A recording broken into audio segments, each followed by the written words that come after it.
All right, everyone. All right, it is 10:06 a.m. and it is Friday, February 2nd, 2024. This is a special meeting of the Washoe County School District Board of Trustees. And now I will invite Clerk Joe Rodriguez for roll call. Thank you, Madam President. Vice President Mayberry. I'm here. Thank you. Trustee Nicolette. Good morning. I'm here. President Smith. Here. Trustee Westlake. Here. Trustee Woodley. Here. Trustee Church. Here. Madam President, we've got a quorum. Fantastic. All right. So now we will move on to item 1.03. So we have two esteemed guests with us, and I will preemptively promise for the other one of you to get to do this honor at some point in the future. But we have two guests with us. The group that will be leading us in today's meeting from McPherson and Jacobson. And we'll start off with one of the two people who have made today possible with a lot of hard work that we're looking forward to working with you on. And so, Dr. Walt Cooper, will you please lead us in the pledge?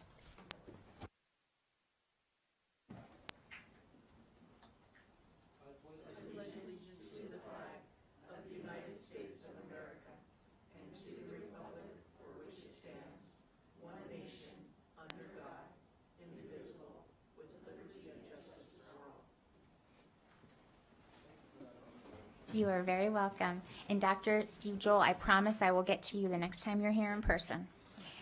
All right, and that brings us to item 1.04, our land acknowledgement. Every community owes its existence and vitality to generations from around the world who contributed their hopes, dreams, and energy to making the history that led to this moment. Some were brought here against their will.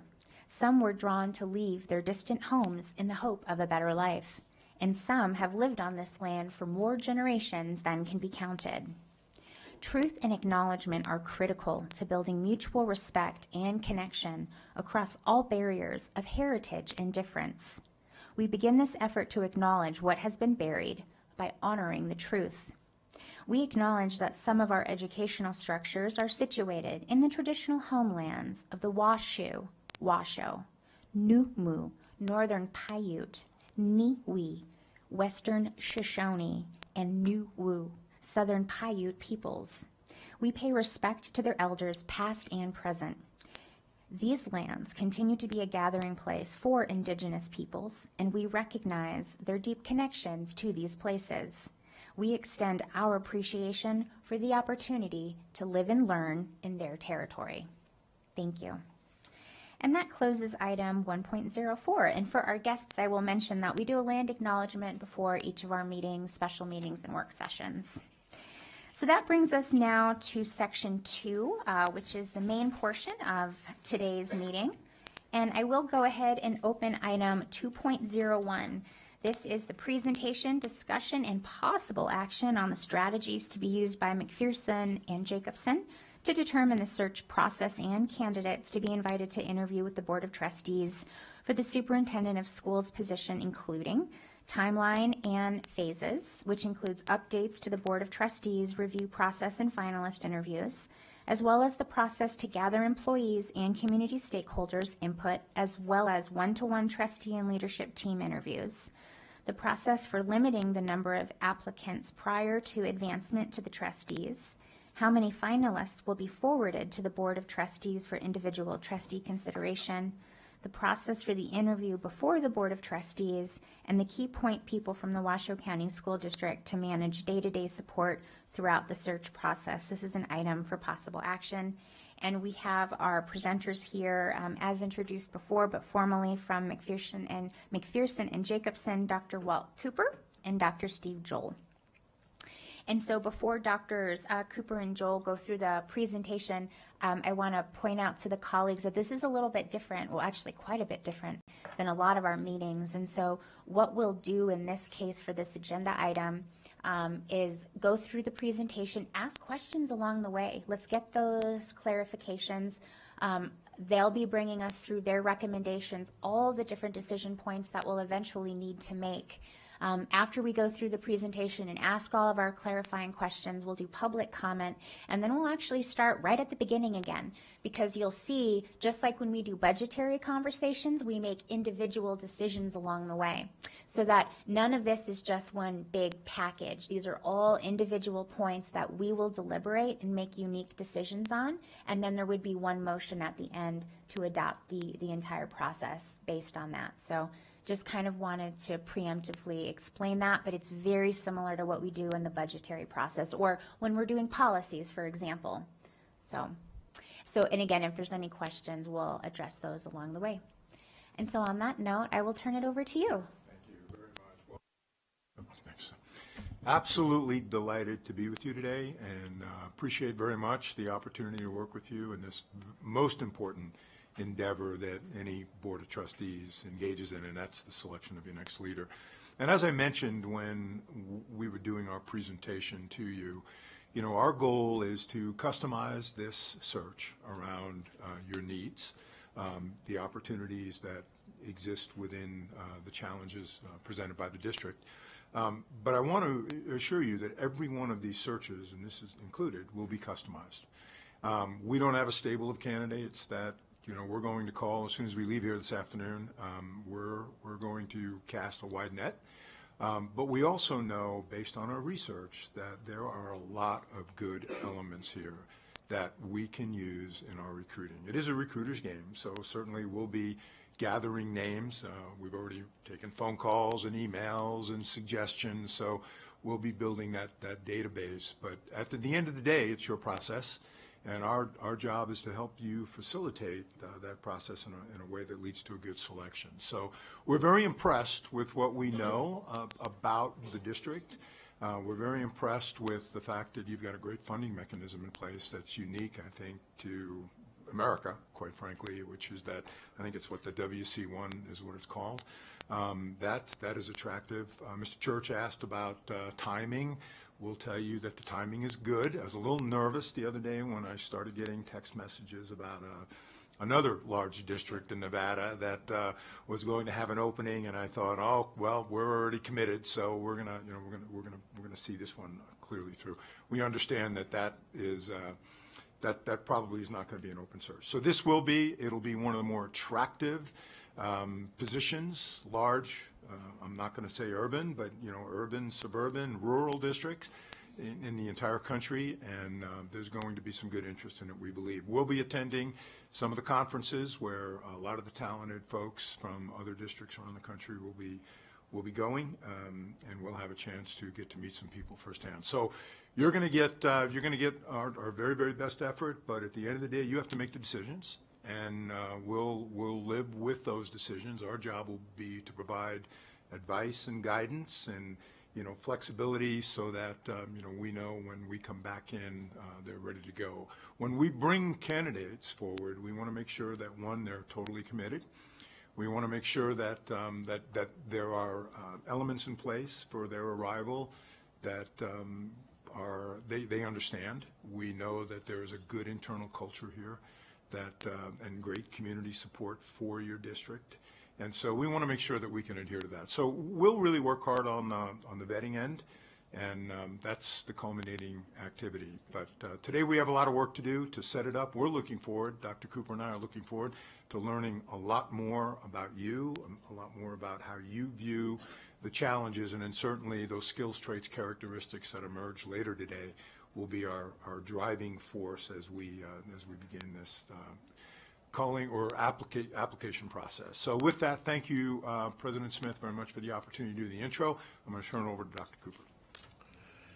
Thank you, Dr. Joel, and again, thank you for the opportunity to support you in this work. We're eager to get started, and as Dr. Joel said, from our perspective, what we like to do most often is support boards that, as Dr. Joel said, represent a strong internal culture, strong community support. That we're not constantly swimming upstream with candidates, if you will, right? And that is certainly based on what we've learned over the past couple of weeks about Washoe County School District is certainly the pump is primed, if you will, for really solid candidates, and we want to make sure that primarily we get someone that is committed, that's committed for the long term, that can move the needle because of their commitment to the district and their tenure here. So I'm going to start the presentation with our objective, right? Our objective is to identify the critical components, everything from timeline to some of the early activities that will be going on that will absolutely meet your needs and will get the best quality candidates into the pool that we can possibly get.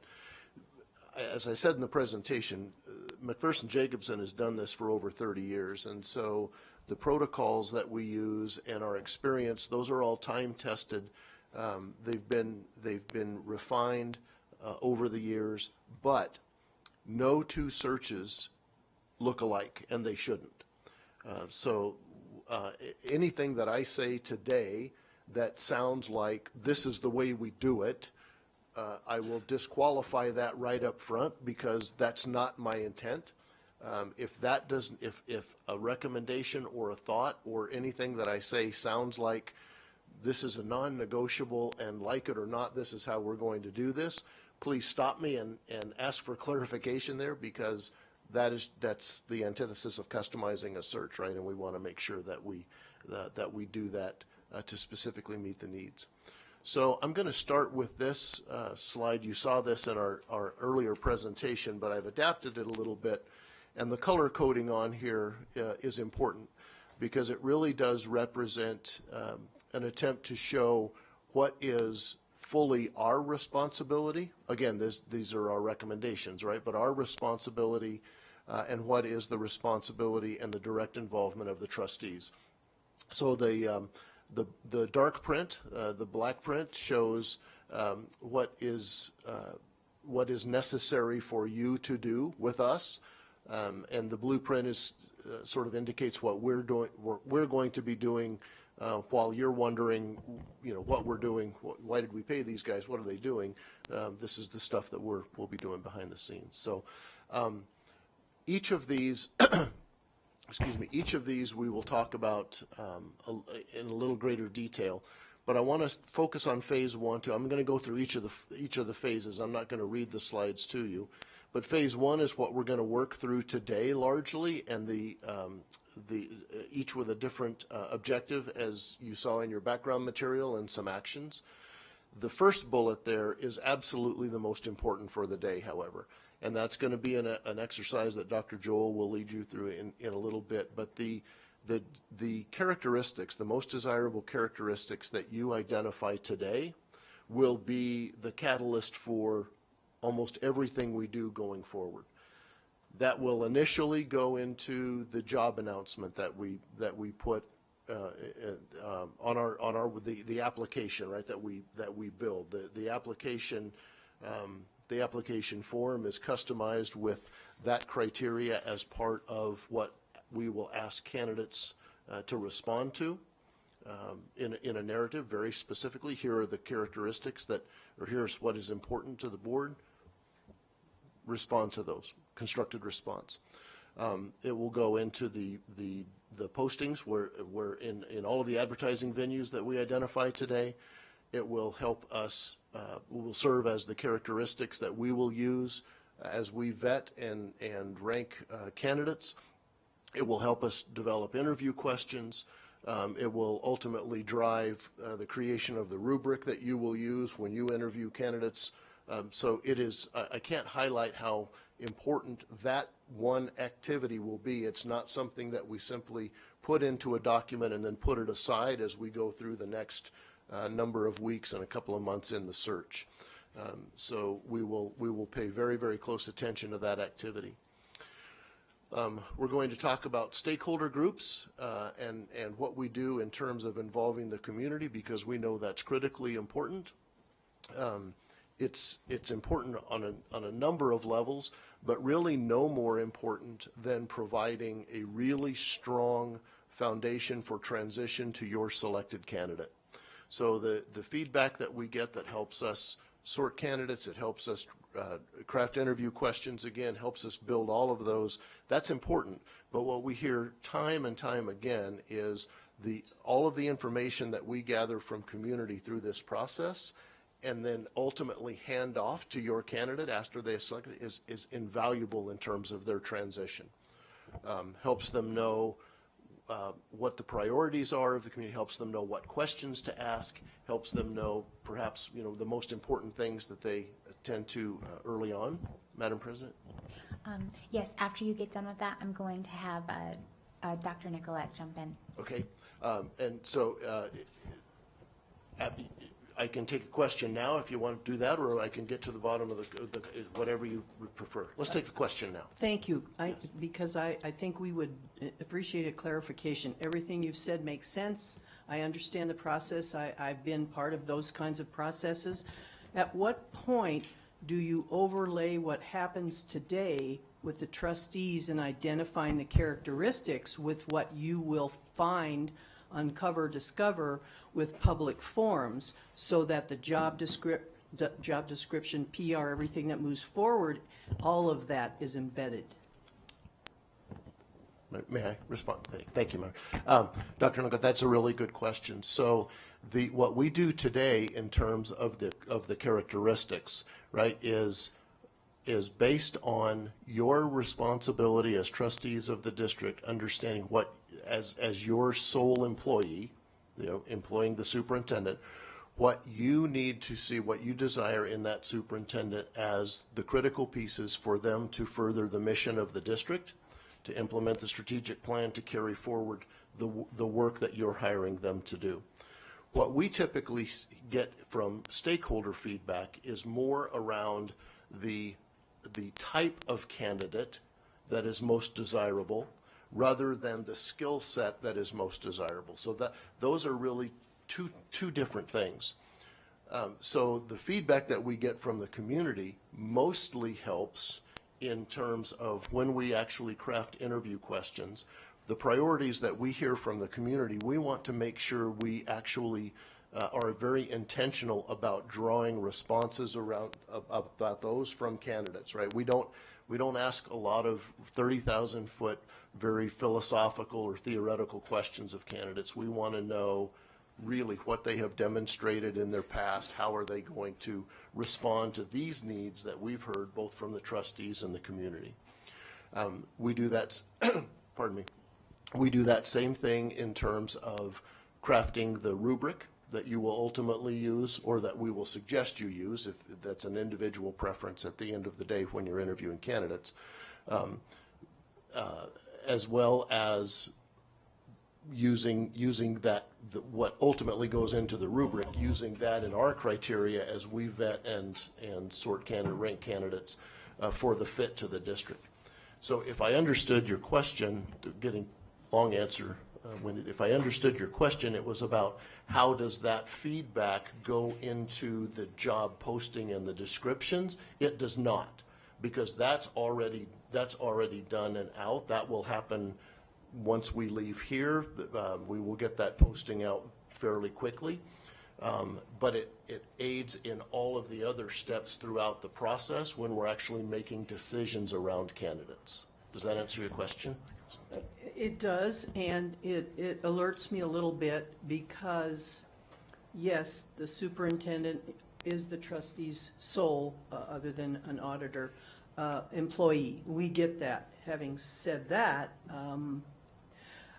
in all my visits and discussions, I hear absolutely important concepts that I think a person who would like to apply should be aware of from a deeper stakeholder operations. I'm a little concerned about, yes, we have the authority and we have the responsibility. Having said that, there are a lot of people who are important stakeholders who I believe should have some input into the beginning of the process. If I can jump in there really quick, and I know we're talking about this slide, but this might be helpful for the next slide too. Doctors Cooper and Joel will be back in the March meeting after the community survey ends, and they're actually gonna, it's their, if we adopt this, they would come back and actually present to our board and our community about what that community feedback was while the application period is still open. And then, well, no, the application depends. So here's the thing. We haven't approved the timeline as a board, but they would come back and they would report to us based on what all their stakeholder feedback was and the community feedback while the application period was still open. And then we would also have that on the landing page as well, too. So I know that that's on a different slide, but I wanted to point that out. So the other thing that I would say to Dr. Nicolette's question, which is, or point, which is really good, we certainly can do that. We can certainly engage in the open access survey. We'll talk about that in a little bit, but I think that's really important. We don't do a lot, or we don't recommend a lot of invitation focus groups and that sort of thing. We want to get the largest, we want the greatest number of voices heard in this. We can certainly do that. And we have done that in a couple of instances where we button up all that stakeholder survey before we actually launch the application and the posting. That will significantly push the time frame back weeks. And I don't think that's real. I mean, that, you know, the stakeholder process, by the time we engage in the survey, we synthesize the data, we bring it back, is several weeks. So timing is important here. We're already at the first week of February, right? So I don't know that it would be in the district's best interest to move the entire window and search window back. And it would be what would have to happen if we waited for all of that public feedback before we launched the call for applicants, if you will. If I may, what we seek, we'd love to see alignment between what the trustees come up with today and what's vetted with the stakeholder group.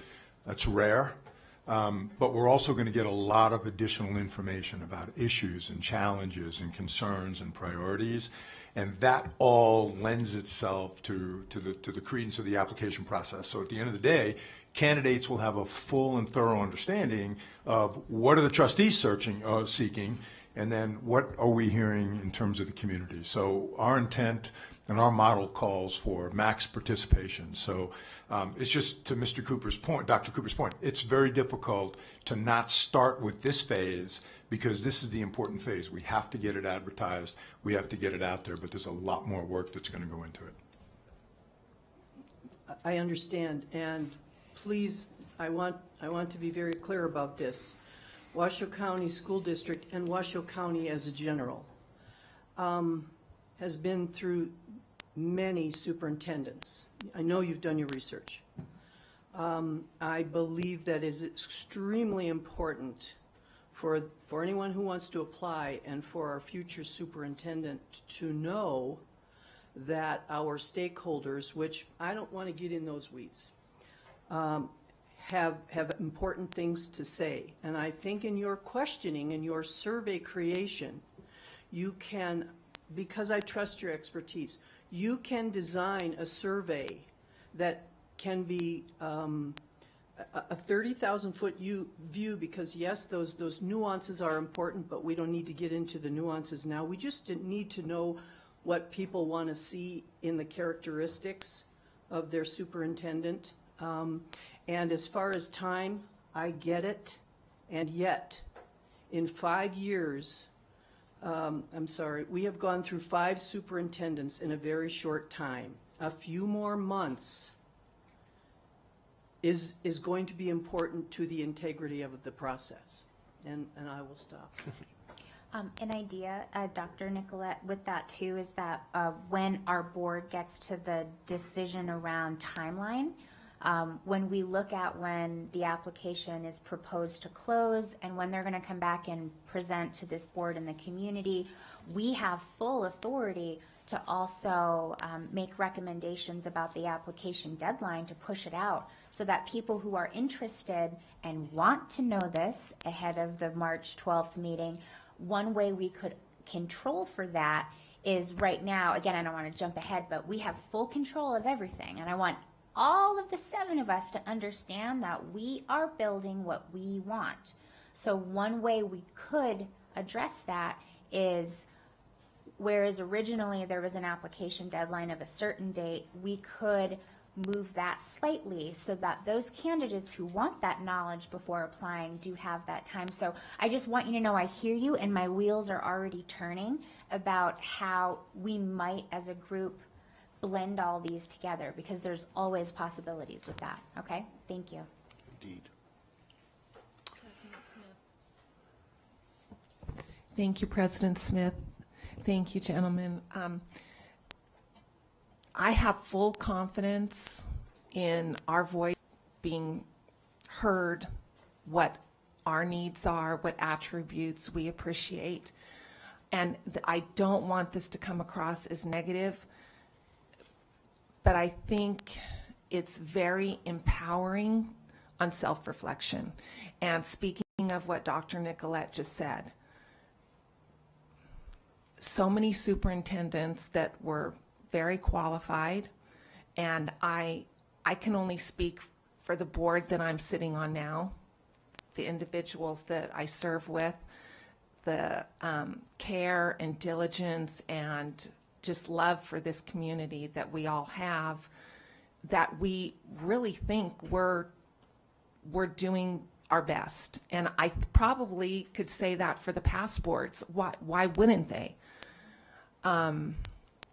But we can state from here till tomorrow what we want, what we are looking for. What is that candidate looking for? What is, and there has to be some honesty there. We don't want to just be seen as a stepping stone. We want them to want us. The same thing goes with any relationship. I can want to be friends with Susie Q on the playground. I can want a job with this business. I can want to marry this person. But do they want me? That's the whole thing. We want someone that our characteristics, our values, because we've always been supportive of these superintendents. Washoe County's always been supportive, been over backwards for these individuals. And for some reason, there's a wart on our nose that in self-reflection, we're not seeing. We need to know what that wart is, and if we can do something to change that so that the individual that might have all the characteristics that we're looking at, and they look at us and they say, oh, you know, I think I like all the things that they can offer me except for that one thing. Well, that one thing's going to break the camel's back. I'm just saying, this is wonderful, but what is your process in finding out down to the nitty-gritties what a person that wants to come work here, wants to be part of our community, what they want? Thank you. Go ahead, Steve. Do you want to address that? Yeah, well, I think that's a good question, but that's part of the matching that we have to do, right? So we don't have enough information yet in terms of what are the challenges and opportunities. And I will tell you, successful superintendents or superintendents in waiting are looking for challenges, but they're also looking for opportunities. So it's location, it's, you know, as Dr. Nicolette talked about, a large number of superintendent turnover over the years. That's not a negative in this world. I mean, that's happening more and more around the country. But what are the odds that what are the chances that the next superintendent can be a 5-year superintendent so that your needle can be moved in such a big way? That's the basis that we're going into this with. But we will find out those nuances from the candidates once we get the applicant pool and we start creating our own relationships with them.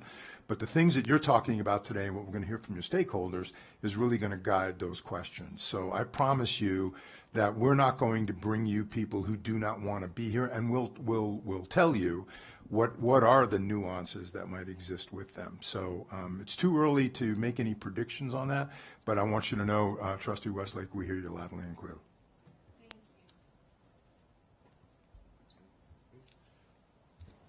Okay, so we will also talk about the timeline, as President Smith said in a little bit, and that is completely, we have some ideas about where the sweetest spots are in terms of timeline, both between activities in which we will engage and also just the overall search, right?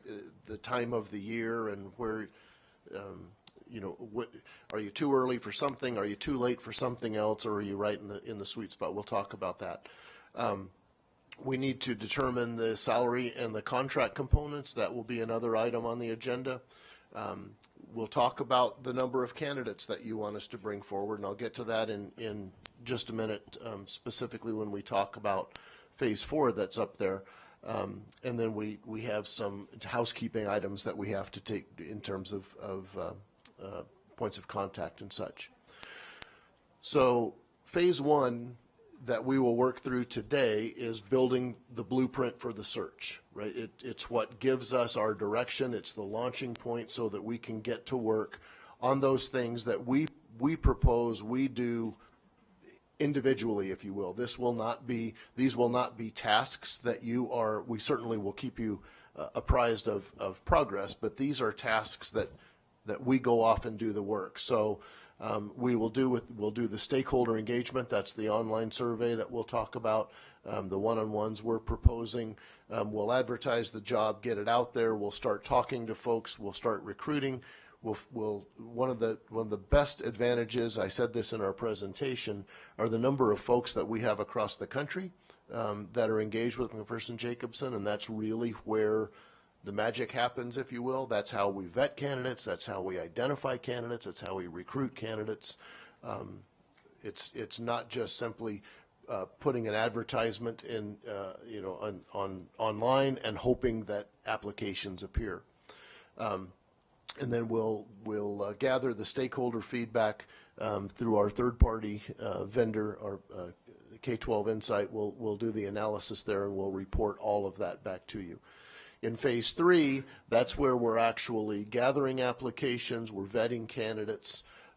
We will, as we build a shorter list of candidates, we invite those candidates to do video interviews for us.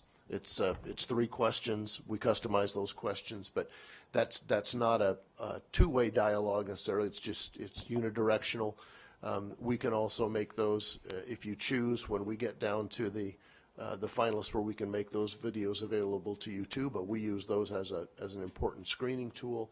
And then we'll develop the interview questions based on what we've heard from stakeholders, what we hear from you in terms of criteria, what we really want to be very intentional about in the 90 minutes or 2 hours that you have with candidates, whatever you decide in terms of your in-person interviews. What do you really want to be intentional about in the engagement with those candidates? And then phase 4, that's when we will come back and re-engage the board directly again. You see the black print under phase 4. You'll notice there's the asterisk up there. None of these details we'll really get into today, and that speaks to details that are really hard to know until we get all that stakeholder feedback, until we see what the candidate pool looks like, until we really start to feel about what is needed on the back end in terms of activities, engagement, whatever else has to happen for you to make the best decision you can possibly make when you select your candidate. I have a question, because we learned a lesson about this. I know right now what we're talking about is this overall process, and then you'll be back at all of our board member, each of our regular board meetings, and we'll also be able to make individual decisions as we go. But something we would want to talk about if we do adopt for video interviews is we would want to make sure, if we do proceed with that, that the candidates know that these could be publicly viewable, because last time we were expecting that to be something that was publicly viewable, but as it turned out, there were some things that were said that were not appropriate, or the candidates, rescinded their approval for those to be public. Oh, yes. So I just want to add that as a mental note I remember from last time. So at some point, if and when we approve this process and as we talk about more nuanced decisions in the future, I would want to make sure that this board makes a formal decision on that, so the candidates know before they record these videos whether or not they are private with your firm or potentially viewable as part of the Nevada Open Information. Yeah. So I just wanted to add that because I remember that was a lesson from last time. Yes. Excellent point. Thank you. Thank you for that. So again, we will talk about all of the specific activities in Phase 4 at a later date, but ultimately that will Phase 4 culminates with your interviews, your in-person interviews, and your selection, your nomination of the next candidate. Phase 5 we won't really talk about today, but we'll talk about at some point in the future. That's our transition work. And that typically happens 30, 60 days-ish after the new superintendent assumes the role. And that's work side by side, trustees with the superintendent, goal same, in a nutshell, making sure everybody's on the same page as the superintendent steps into this initial work. So there aren't any surprises, in the first 120 days of what they're taking on.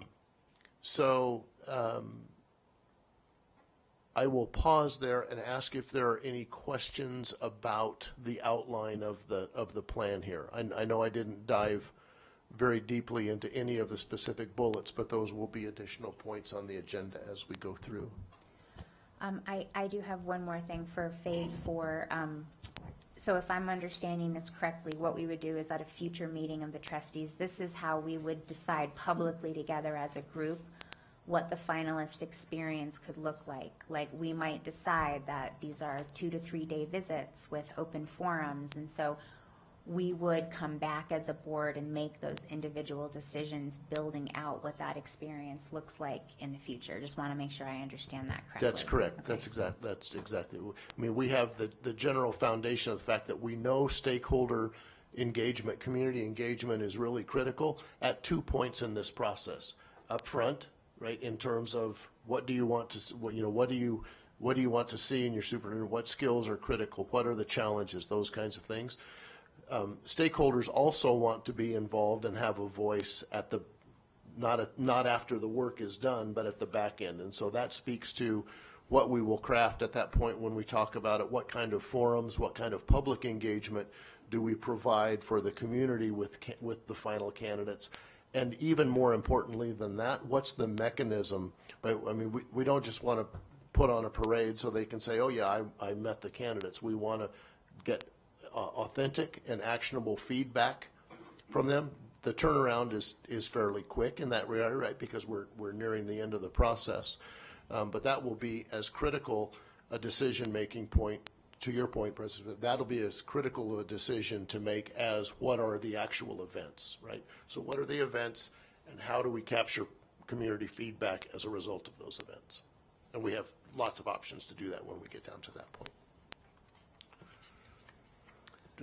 Thank you. Question. And to your question about the phases, you won't be surprised to know that I think there's some misalignment here.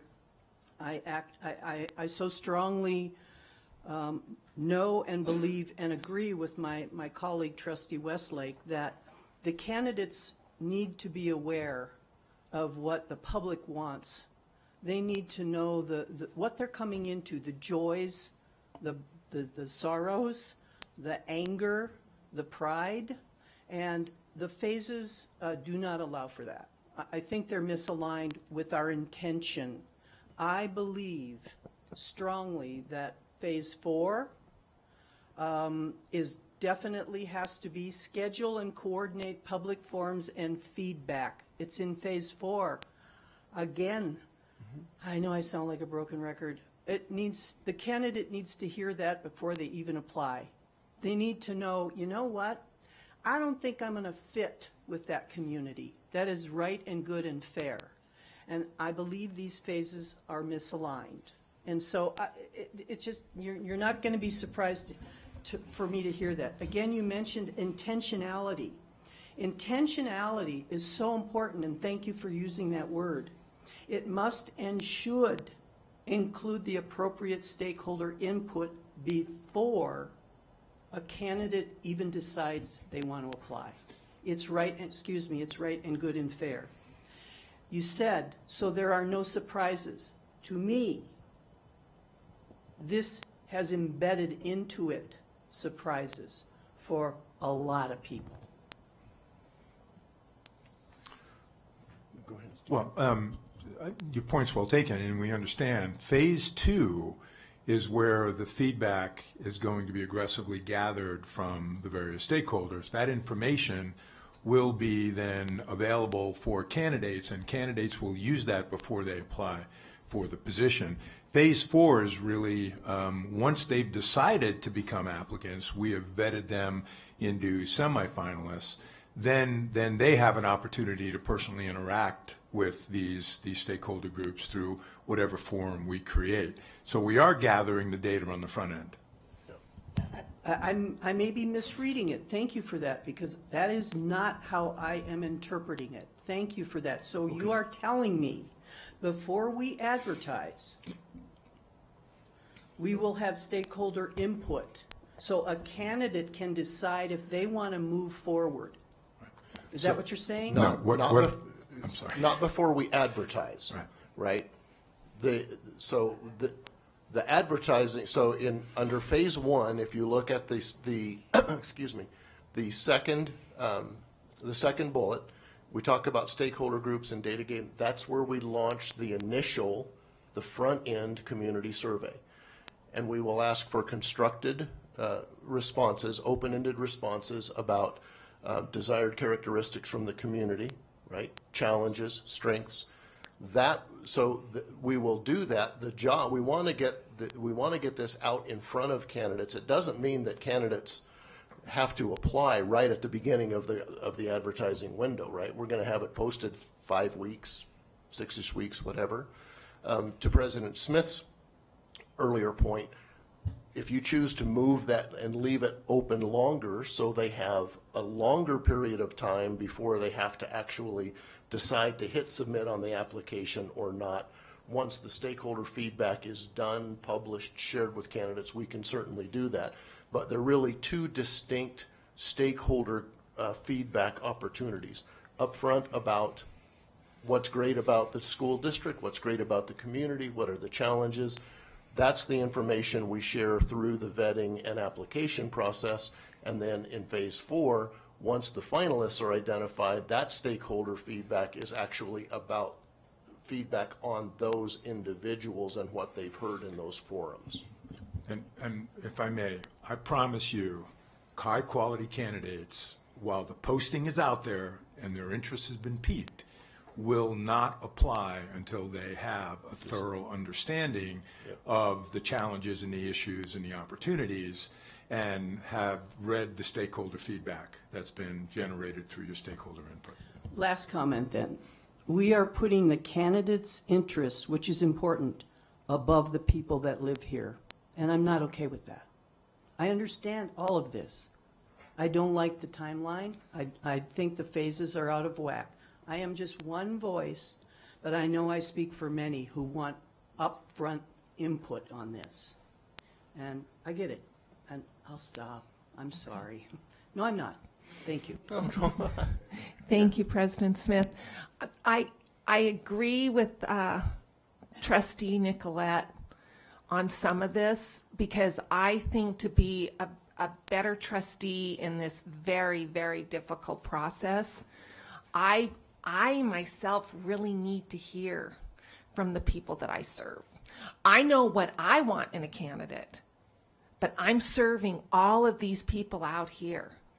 I want to hear what they want in a candidate applicant for a superintendent for their district to help me be a better trustee and to know their wishes and then act upon their wishes. And we can do a lot of this stuff while that's going on over here. Name district points of contact. Let's get that all in order. Let's decide how many candidates, 4 to 5. We can determine a salary range. We can determine the advertising venue. Most of this stuff we can get done, but I do kind of think we've got to get ready. We're kind of jumping in there, and I know we have a timeline, but I think we can get all the bones put together, but we don't flesh it out until we hear from our people. If it helps, and maybe this will help me, because I very much agree in spirit with what's being shared. JJ, can we go to the timeline slides? I know we're jumping ahead, but because again, we get to do whatever we want, by the way, okay? This is our own process and our own timeline. But if I'm looking at this correctly, the online survey would begin, assuming we vote for that, and then it would be open, and then it would close, and then all while the job is posted, and then it would be out publicly because we would be presenting back to the board and to the community, this is what we've heard from you, all while the application is still open. So we hear all of this feedback and the applicants hear it.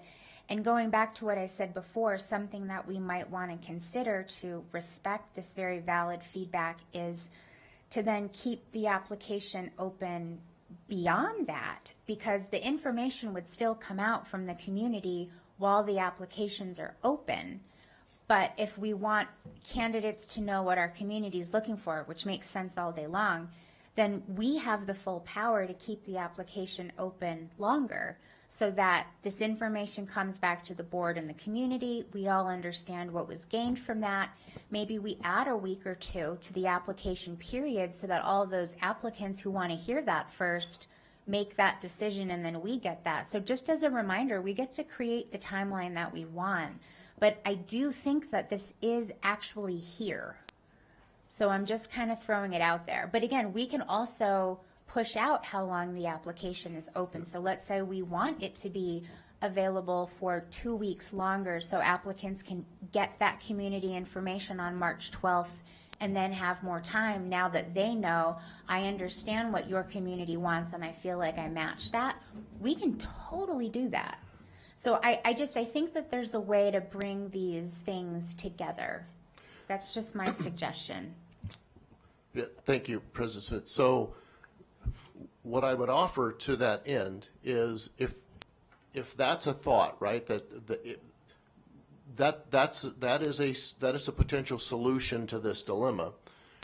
If we're going to do that anyway, what we can postpone doing the desired criteria and get in. I mean, if we're not going to get to, if it's not going to close until, let's say, the 1st of April or the second week of April, that's going to move down the presentation of candidates. That's going to move everything down, right? Because these things are tethered. So I would offer as an option that we make the extension up front. We do exactly what Trustee Westlake talked about and all of the other items, but we hold off on putting the posting out there up front. Instead of leaving the window open, we still may have like a 5-week window, 4-week or 5-week posting window. And actually, for a search that is this desirable for candidates, a 4-week posting is plenty, right? This is not something that somebody's going to, think about for 4 weeks and then say, oh, I think I'll start putting my materials together and maybe apply for that position.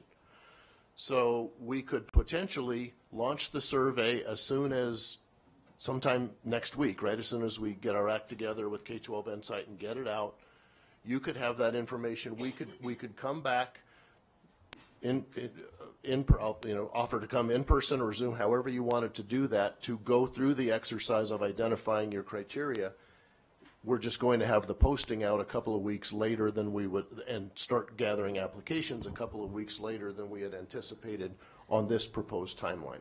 I think it would be a lot longer than a couple weeks, because if we're not going to bring this back until, I mean, we're not able to in order to have enough time with the survey and then with the meetings, that would be March 12th, I think. I mean, that's pushing it back 6 weeks. So again, I'm still trying to wonder if there's a way to bring these together so that the posting can be out, but then the community feedback is still gathered mid-process, and then we give applicants more time to make sure that they reflect what it is we're looking for. So because honestly, if we're not actually posting the job then until mid-March, that's a totally different timeline than this. So I'm trying to see if there's a way to still bring them together, because we do plan, the original recommendation was to bring it back on March 12th. And then, I don't know, I still think that there's a possibility to extend the application time so that people would have the opportunity to hear from our community about what they want. We have that out as part of the public record, but then give the applicants, you know, an additional week to 2 weeks, maybe to the end of March. It would still push everything out and give us more time. At the back end, yes. On the back end, you know, that's okay. So a couple weeks I think are fine, but I think that I hope that there's a way to bring all this feedback together and to make this work. But I don't know, those are just kind of my thoughts. Trustee Woodley, you haven't been part of this conversation, so jump on in. Thank you, Madam President. Yes, I agree with you. I have 2 points of views. Number one, we are trustees and we represent our areas and we hear from our constituents, so we have an idea. I think we can do everything in tandem. I don't think we have to separate and do this first and what have you. And I will say that I did have the privilege of being involved as a citizen in the last search, and it was, which is something we have to remember, when you have a big, wide input base, we had situations where we had 50% wanted red and 50% wanted blue. So you're going to get a lot of that with the different categories and the different issues, and we know that. So our hope and our desire is that, and our constituents' desire, is that we know what we've been hearing throughout the community. And I think that we can do both at the same time, because we will have that process regardless, how long, how short, what have you, but we are going to have that information that's going to have to be disseminated and broken down as to, you know, is it red or is it blue or whatever the category may be. But that's just something to be conscientious of, which I'm sure you guys already know that, because we saw that in the meetings that we had as citizens. So, thank you. We have not heard from Trustee Church, and then Trustee Westlake will go on to you, and then we'll, you know, keep going and working through this. And I'm taking notes, just so everyone knows, I'm taking notes. Thank you. The fact that I haven't said anything yet doesn't mean I agree. I basically don't, respectfully. I understand that if I think I'm hearing what I'm hearing, we want to make sure we get candidates that understand the dynamics of our organization. But I want to get that posting out right away. Then there's time to vet them and make sure they know what they're getting into and, you know, what the district is all about, good and bad, and there's a lot of good. So I want to get the posting out right away. We've been doing this an hour, and I have a lot of opinions on the criteria. I have a lot of opinions on what criteria we're looking for in the minimum qualifications, but I just want to get the posting out. I'm going to hold off for now. And I'm taking notes, so just so everyone knows, I mean, obviously anybody can make motions, but as the manager of the meeting and the president, I'm really very attuned to all of this. And when we get, because we still got to get through this whole presentation, and then we have to do public comment, and then we're going to come back and make individual decisions, everybody, okay? But I am taking notes, and I give you my word that in serving you in this forum, I am taking notes so that when and where we have opportunities to build consensus around ideas, but that reflect respecting the various things, I'm going to do that. As you often see me do when I pull forward your ideas, and then I kind of turn those into motions for people. So I just want you to know I'll be doing that again today. Dr. Nicolette. And thank you for taking notes. A lot of important things are said. I'm looking at the timeline. This one right here, thank you, is, it's just a thought, because this is getting into the weeds here. This is where the work really begins, I think it's possible to put out the survey as you suggested immediately, and keep that survey out for 2 weeks. And once we have that survey, then we post. And then we have information that as candidates identify themselves, we can provide them with additional information. So that, because in discussions I have, culture always comes up about the superintendents that we've had in the past, albeit our current interim superintendent. She had the heartbeat of the culture. She was a heartbeat in the culture. The candidates didn't really embrace Washoe County, and it's a valid point. And so I would like to get a little information captured for the candidates, because I think it's very important that someone understands they're coming, number one, into Nevada, number two, into Washoe County, which is the biggest little city, and every city, every place has their own beautiful culture, and we have ours. And they need to recognize that and honor that and be ready for the good fight. So the timeline, if we could maybe just put that survey out first right away and then bump down to February 15th or March, and I understand what you're saying, President, and have some information and then open up the application process at that online survey begins date. So just a thought. we have to bring that publicly, though. So when that community feedback comes, it has to be presented to our board in a public meeting. And even with that timeline, that's still early March. Like, it's still, even if we do that survey for the 2 weeks, the first meeting, it's still going to be the March 12th meeting. So we would still be delaying the posting until that time. Even if we start it next week, and by the way, I like that, so I'm totally feeling you on that. But if we give them the 2 weeks of time and they analyze this information, the first meeting they can bring it back is the same meeting we have on this timeline, which is March 12th. Unless we call like a special meeting, which in theory we can do just to go over this, but it still pushes the job posting out 6 weeks. And I think that open discussion, I hear you, and I'm a little squirrely about that too, because I know that especially high-level positions such as this, they're looking now, and I recognize that.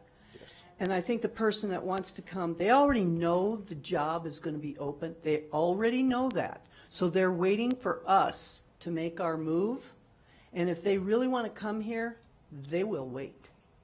And do we not have a meeting? What's our last meeting in February? Can we not have a 1 o'clock meeting where we share the online survey information and then it's available? Well, technically, we can do anything we want, but there has to be time to actually launch the survey, keep the survey open, have them analyze it, post it 3 days in advance, and then have the meeting. So, I'm taking notes because I think that there's way to evolve this, but in this case, I'm going to agree with Trustee Church that I'm still of the opinion that we can get baseline information today, post it, and then adjust when it closes so that when this information comes out from the community in the interim, people still have plenty of time to apply after that point or even remove themselves for consideration. So I still think that there are ways to build this in, but I really don't think it's a good idea to wait an additional 6 weeks to even post this job. But that is only a personal and individual opinion. Dr. Cooper, I know we've been talking quite a bit. I saw Vice President Mayberry's light on. Can I go to Dr. Cooper, and then I'll go to you, Vice President Mayberry? Thank you. I didn't have anything. I'm sorry. Okay, we use that, just so you know, we use the lights on as the signal. So I will go to Vice President Mayberry. No, thank you. Madam President. It's ironic that it's Groundhog Day, given all the superintendents we've had. So this is really for my colleague, Trustee Nicolay. Maybe I'm the odd man out here, but I'm having a hard time understanding what your trepidation is. Can you better clarify that for us, please? Thank you for asking, because I was going to say something, and I thought, my gosh, you're talking too much.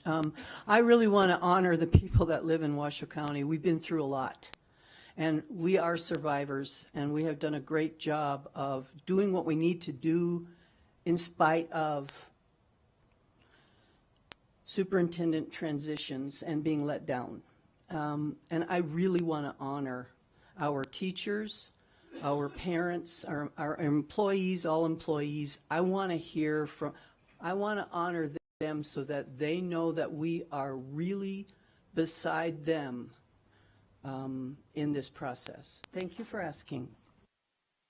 No, I appreciate that. I think we all want to honor them. So where's that hiccup that you're seeing? Are we not? I would like this. I would like a down and dirty. You either want to participate in a survey or you don't. If you want to, then this is when it is. This is how you do it, and we do that quickly. We don't need to spend a lot of time on that. Most everyone has access to a computer, and we do an online survey. So we at least get that initial. You guys, this is important. We care. Let us know what you're thinking, how you're feeling. There is algorithms to put together survey results in a heartbeat. So I think we can do it quickly. Yeah, thanks. Okay.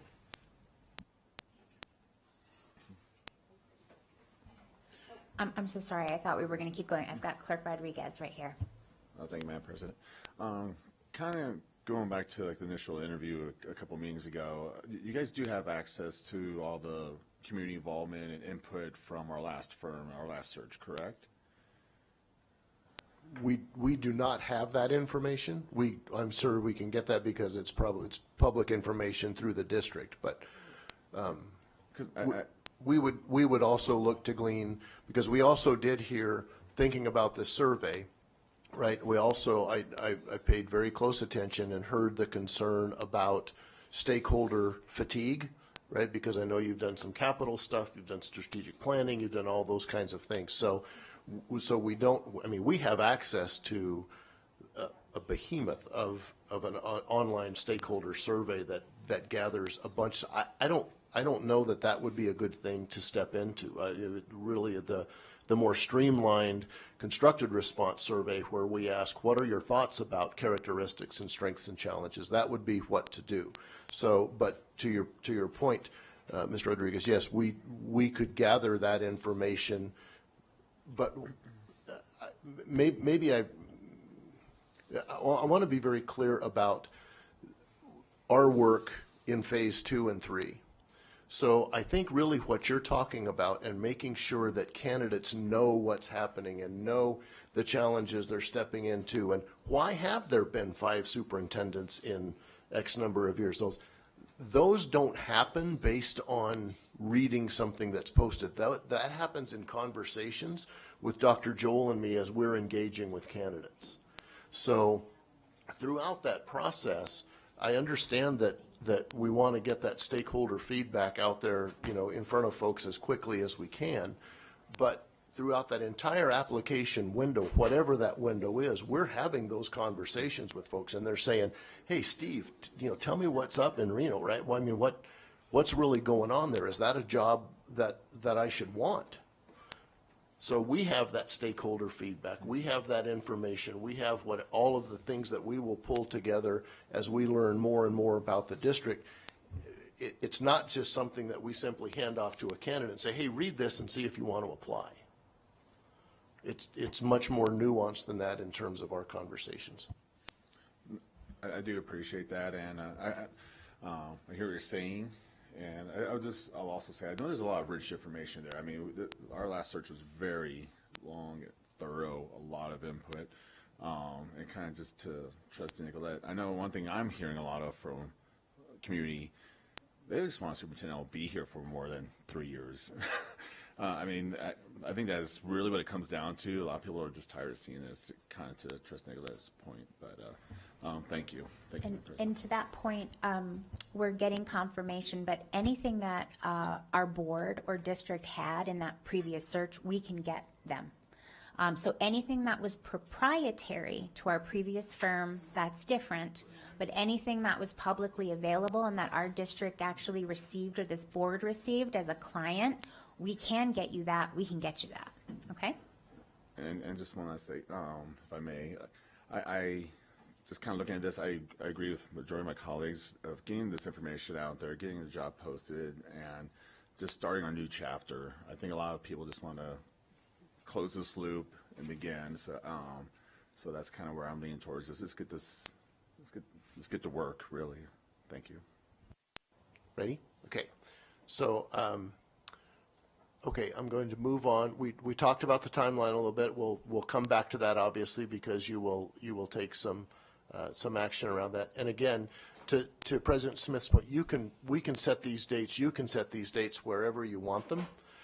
There are some that need to, if we move them, that they will need to move in concert with others, right? Because there are windows that we have to have to get the work done in between there. But it's all very flexible.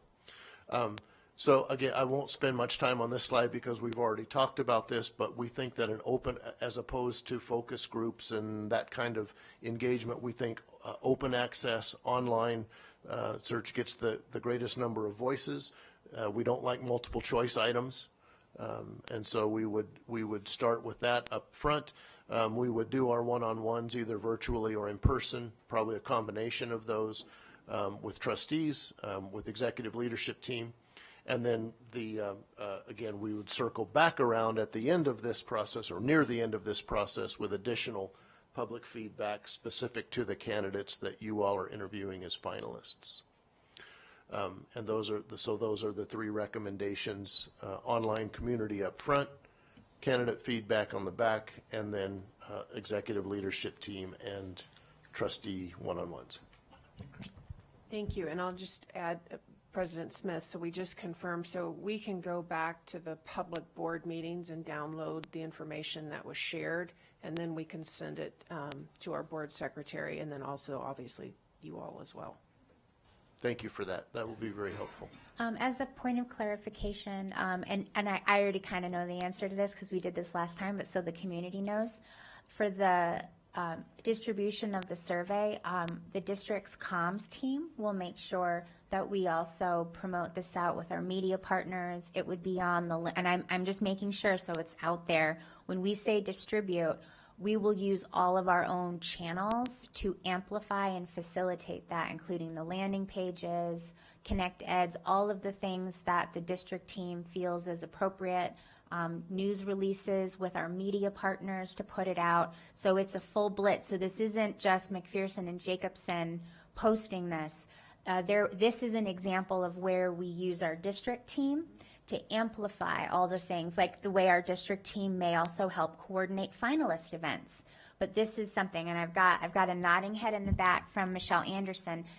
This will be dramatically amplified throughout the entire community for all of these different groups. Okay, thank you. Yes, exactly. Really quick, Michelle, do you want to add anything, or are you just good with what I said? Okay, she's good with what I said. Thank you. Okay. So another action that will come up for you here shortly in this is we're proposing in our path that we do our work to bring you final candidates, and we're recommending up to 4. There is, I'll just summarize it this way. There is a direct correlation to the number of candidates who are named publicly and the quality of the pool. For example, if you said, bring us up to 8 candidates, we would say you could certainly do that if you wanted to. However, I will tell you that as a candidate, and they will know this, right? They will ask, what's the process for doing this? If I know that I'm going to be publicly named as in a group of 8, I'm going to say, those odds probably aren't in my favor as if I'm in a group of 3. So no, thank you, please take me out of consideration. And that is just a very real dynamic in this world where folks need to be relatively assured if they're going to openly cast their name in, right, that we're there. So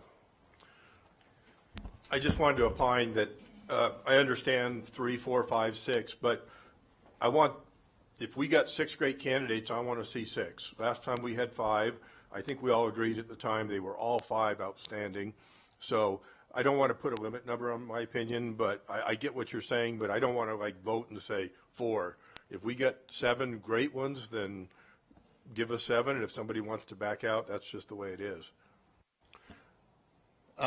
Yes, thank you for that, Mr. Church. So what I would say is I think it would be helpful if we had a target number of an up to number to launch this. However, as we start seeing the pool, we would certainly come back to you and say, you know what, we've got viable, interested, and committed candidates beyond the number of 4. Will you please reconsider your motion and direct us to bring X number? So we would like to keep the number low enough that it does not detract from the quality of the pool. If the quality of the pool tells us that number can rise, we certainly would come back to you. But I think that a number up front for our target would help, knowing that number could move. I like the customization of that. So if I'm hearing this correctly, you're saying we'll make decisions today as a starting point, but as the process goes, you will make sure that we stay agile. So if we have to revisit any of these decisions based on what you're learning, then you will bring that back to this board and we may need to make new decisions. So anyways, I like what I'm hearing, that we'll keep this agile and customized as we go, and we're just creating a baseline of decisions right now. Okay, I like that. Vice President Mayberry. I don't have much more to add other than I agree with you. The smaller number, the better. I think it's more manageable, but I appreciate the customization of it too, so thank you. Which is, I'm sorry. I just had a quick question, and this might be for legal. So if we did say 4 today, hypothetically speaking, but there's 7, do we need to change or have an open meeting about that? If you were changing the motion and you wanted to expand it, that would need to be in a separate vote in a new meeting and agendized.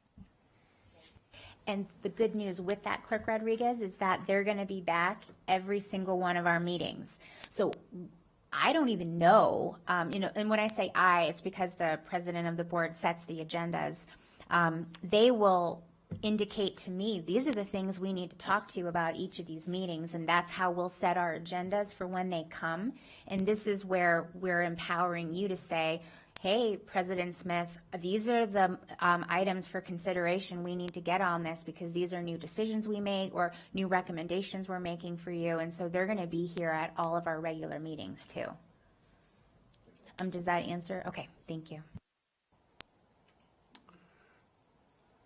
We also, some housekeeping here, we need to identify for our ease of our work, district liaisons and support folks. And in our conversations to date, these recommendations make the most sense to us. But again, that will be an action item for you moving forward.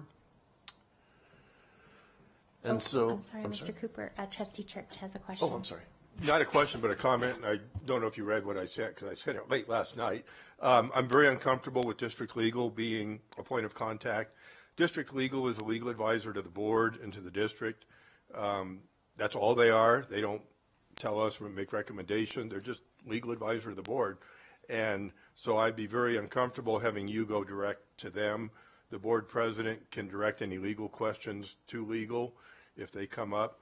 But I kind of did some research. I kind of looked at this last night, and I'm very uncomfortable with them being a contact.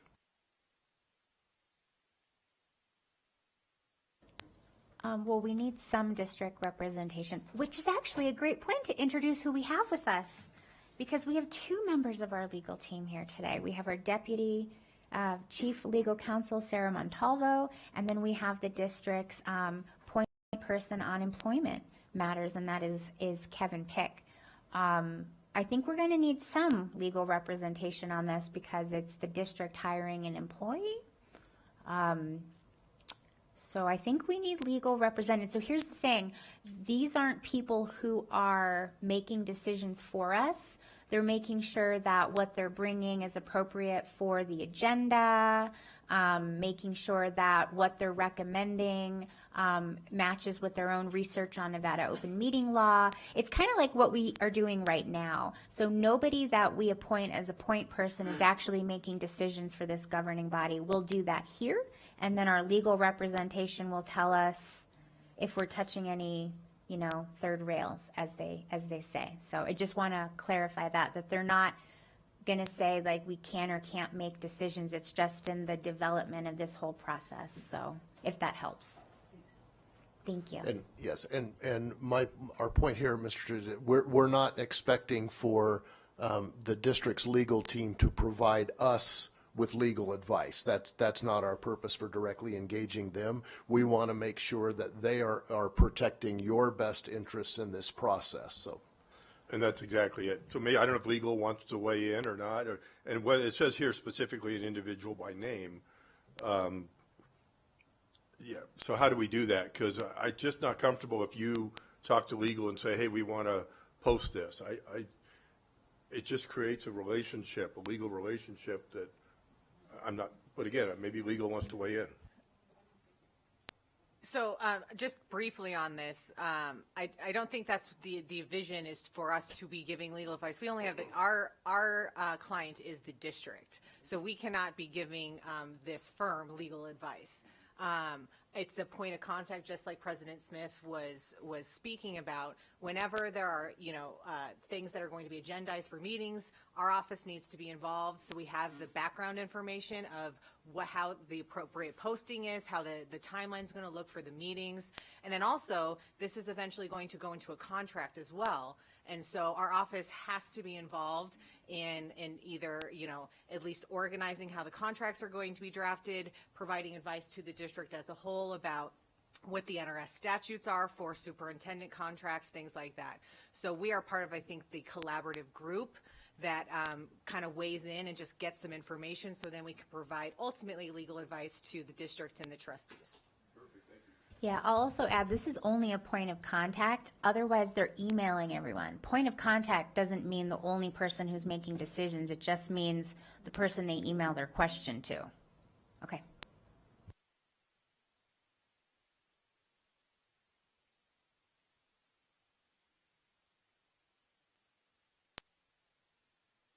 Me. Yeah. So this is the next agenda item. So I will pause there and let you conduct your business as you need to. Yes, and this has been a great conversation with a lot of dialogue. So now that we've done that, I'm going to open up and take public comment on this item for 201, and then we'll come back and start actually considering JJ? Todd Bailey. Hi, Mr. Bailey, welcome.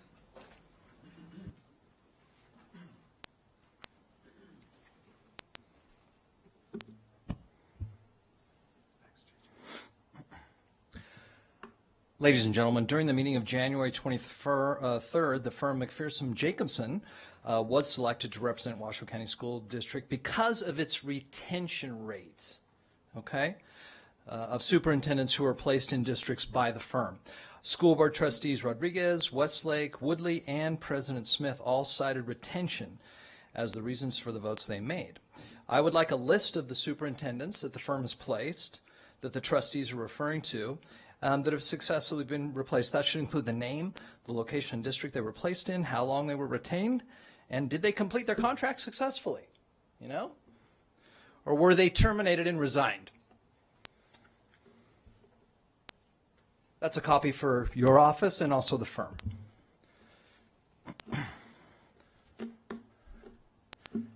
Staff, great job. I mean, there's no problem here with school district staff. Trustees, you are all professionals, okay? No problem with any trustee. I actually did my homework, President Smith. You and I end up in public policy for the same reasons: an overcrowded classroom and the zoning and capital allocation to provide for them. So more often than not, we're going to agree. Trustee Westlake, I'm with you until the wart on the nose. No way. No way. We've had superintendents who abused their direct report administrators. We've had superintendents who orchestrated an insurrection of the board, terminated. Take the pictures down. Okay? So I'm with you until the wart. We're fine. We pay these people 20, 30 grand a month, and they abuse us. We're not the problem. They are. Trustee Nicolette, respectfully, don't stop. Don't say that again. You're here because of your expertise and ability to ask such questions. Just remember, the people advancing this are always going to be 2 steps ahead of you. Don't let that be discouraging. And gentlemen from the firm, I've already been burned a number of times. So the level of scrutiny you will have to endure through this process is going to be high. But just remember, the political future of these people is now in your hands. And all of us are dealing with a structural issue. We have to reset Nevada, and we must have the election of superintendents in the state in 2026. Thank you. Thank you, Mr. Bailey. Mike Krogan. Hi, Mr. Krogan. Welcome. Thanks. Good to be here. I am going to disagree on one point about warts on noses. I believe that Ms. Westlake's comment was not addressed. You talked in answer to it, but I don't think you gave her a correct response. And I also believe that both her and Ms. Nicolette's words resonate and echo with one another. So it's obviously a concern. And the concern, or the question is, and I'll put it another way, you talked about it yourselves in later commentary. What are you going to tell a candidate when you ask them, what are you going to tell a candidate when they ask you, what's up with WCSD? They've been through what Ms. Nicolette told me in an email. I think it's 5 superintendents in 10 years or something of that nature. It's crazy. If I were a candidate coming here, thinking of coming here, I might very well go to the interview and say, what the hell's been going on in WCSD? Why are people running away from that place like fleas off a dog? What would your answer be to that question, please? That's all I have. Great. Okay, we're going to bring it back to this board, and we're going to kind of start at the beginning and make individual decisions that are customized to us. Trustee Westlake, I see your light on, so Thank you, I'll let you President. say that while we get queued up back Okay. to the process Can I slide. make a point of clarification? Because I Absolutely. think there's some confusion here. When I say a wart on the nose, I'm not saying that there's anything wrong with this district, other than maybe that wart is that we're too nice. Maybe that's, I'm saying we need to self-reflect. Maybe we're too nice, and then we get kicked in the teeth, and maybe we shouldn't take these people at their word. We need to be more diligent, dig deeper for what their true desires are to be here. That's what I'm saying. It had nothing. I'm a 5th generation. I'm not going anywhere. But we have to, there's something there that is causing this disruption. And I don't think it's us, but we still need to self-reflect and get to the bottom of this, or we're going to repeat. We're going to be in Groundhog's Day for the next 50 years. So that's the clarification I want to make. And I just don't want my meaning twisted, because This is very important. This is very, very important. And no one, no thing, no business, no company, nothing is above self-reflection and seeing where you're stumbling and help yourself from stumbling again. Thank you. Thank you very much, Trustee Westlake. And in the next item is going to be, I believe, a good opportunity to kind of state some of that intentionality around commitment that I think you might be getting to. All right, so let's bring it back, JJ, if you wouldn't mind. I think it's slide 3. It's the plan design. It definitely seems like there may be some interest in some things related to the timeline, and we can also jump around. So we can do this a bunch of different ways, but just so everybody knows, this isn't just one single motion and we adopt the whole thing. We need to make individual decisions. But let's just talk exclusively about the process. And we don't have to make a motion quite right now because I am, just as a bit of a preview, I am going to make a recommendation that we make some slight adjustments in recognition of what Dr. Nicolette said about releasing the survey as soon as practical, and then also maybe slightly pushing out the application timeline. So just as a bit of a preview, I am going to be moving in that direction. But let's just look at the process itself. Because we do, we either need to make changes or we need to motion that we approve the plan design as we have the broad strokes, knowing again that we will come back at a future meeting and actually build out what that finalist days will look like, all of that. We will decide all of that just the way that we're deciding all of this right now, but we're just not going down to that level of weeds right at the moment, but we will decide that. Vice President Mayberry?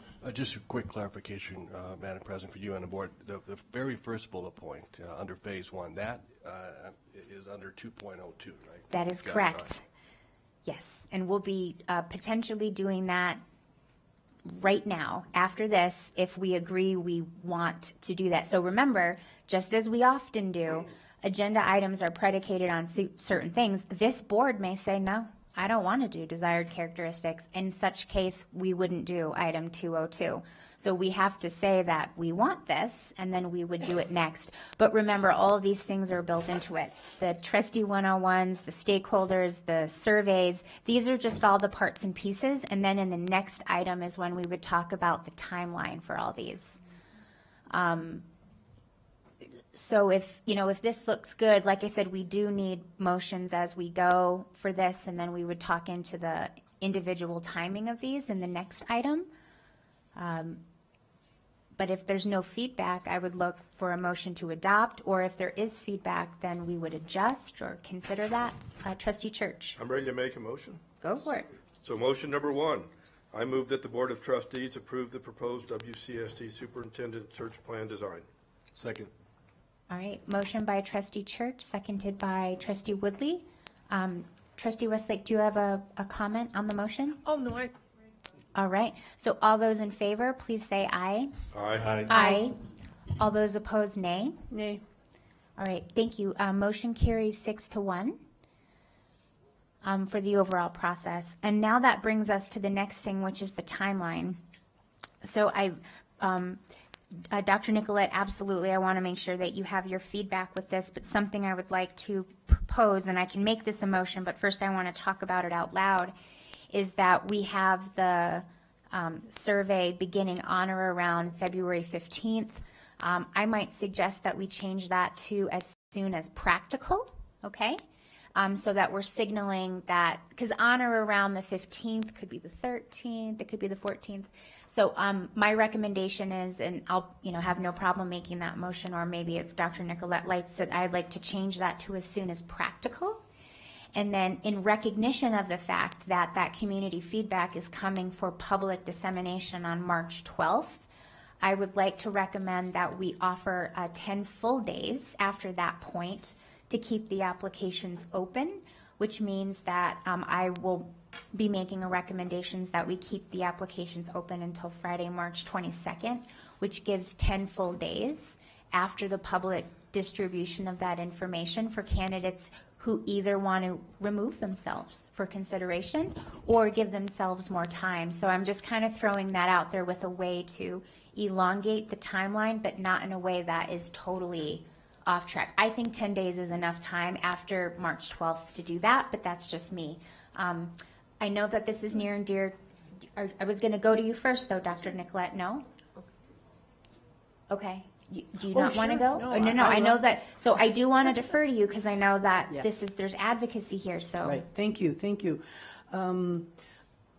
Practical is a fuzzy word for me. I'd like to have it clarified. So my question would be for you, if you were going to define practical, what would that look like? And then to the 10 full days, I think that's too long. 5 full days, I think is long enough. To your points. Well, the original application deadline is 5 business days. So the meeting and the distribution of the information would be March 12th, and the timeline has March 19th as the closing. So I was actually trying to give you more days. If you don't want them, that changes things. But as you can see, I'm trying to add a little bit more time in recognition of that. I understand, but I think we can get through that quickly. Rather than extend, I mean, I'm really not too fussy with 10 or 5 days. It's not a big deal. What is most important to me is what is practical for you with this survey? We can launch it next week, early in the week. Yes. Perfect. I know early in the week is kind of like practical. Can you just like Wednesday? Well, okay, so I'll be the liaison with the company that's going to be doing the surveying. We'll have to work with your staff to make sure. I mean, it's going to have to be well advertised and ready to go. So we haven't had that conversation, and we will. I know you don't like. I know when practical, but I do believe we'll get it going as quickly as humanly possible. You know, you touched my heart because staff is involved. Thank you for that. So by the end of the week. And if I may, By May, that's way too late. So I think that it's really important that we allow staff to have their input with the search firm as far as what is reasonable for them. We've got a lot going on, as you know. And so I want to make sure that they're very comfortable with what their timeline is, if you don't mind. So from our point, we can have the survey, the tool, ready to go in very, very short order. I mean, it's all of the logistics that go into it that really are critical for staff to put on. But we don't have to, we don't have to go through 2 weeks of proofing and iteration to get the tool ready to launch, if that makes sense. I'd like to invite Michelle Anderson, our Chief Communications Officer, to weigh in to offer a little bit of info. I guess one of my questions is translation, because that is extremely important for our community. If it's the school district that's translating, it could be taking a little bit longer. If it's not, we can turn it around pretty quick make sure it gets out to the community. K-12 Insight has the ability to translate, and so I think it'll be easier. So what I'm hearing is we would all work together in the spirit of the urgency that as soon as practical could be with that. Okay, very, very good. So just staying on that, because I don't want to lose it though. So here's the thing, Dr. Nicolette, and again, I really want to honor you with this. If you're comfortable with a closing date of March 19th, I'm not going to suggest we change it, but I really want to be deliberate about if we do want to add a few more days, this is the time to do it. So if you're good with the week after, which is the 12th and the 19th, and I'm fine with the 19th, but I really want to be conscientious about adding a couple more days if that's something that you feel gets to the heart of what you're trying to express. But I'm only trying to express this out of respect for you and the fact it's a very valid point, but we don't have to do it, okay? I appreciate that. So when you say a couple days, I'm okay with a few days, and we can all decide on that. I keep it just a little tighter.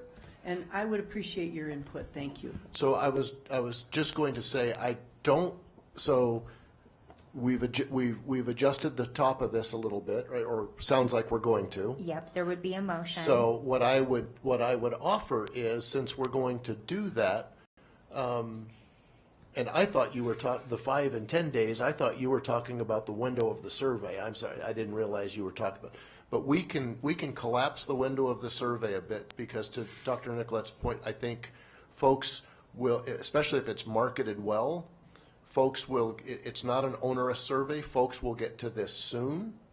And so we don't need to have it open necessarily, as long as we have it here.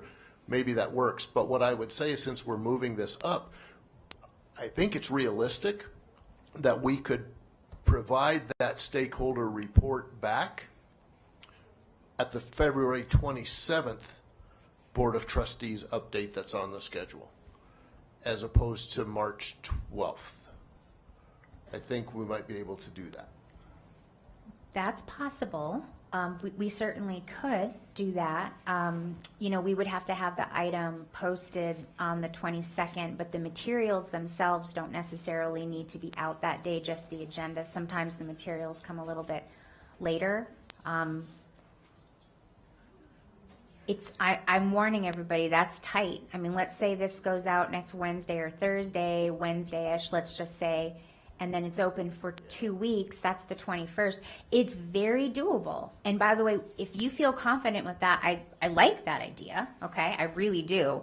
I just want to make sure that when we make this decision, we bought this decision, and that really comes down to what you think you can deliver on and do in enough time. I like the idea, I just want there to be eyes wide open with this. Yes, and there are some variables in there based on, for example, if we get 400 responses, that's going to be very different than if we get 4,000 responses, right? Just in terms of time and synthesis and that sort of thing. So perhaps we leave it, no later than March 12th as it's here.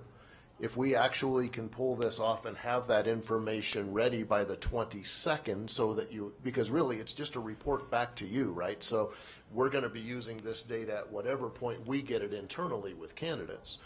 So if it works for the trustees, March 12th will be the outside of the window in which we would provide that feedback. And if we can turn it around in order to effectively include that in your February 27th board docs, then we will do that.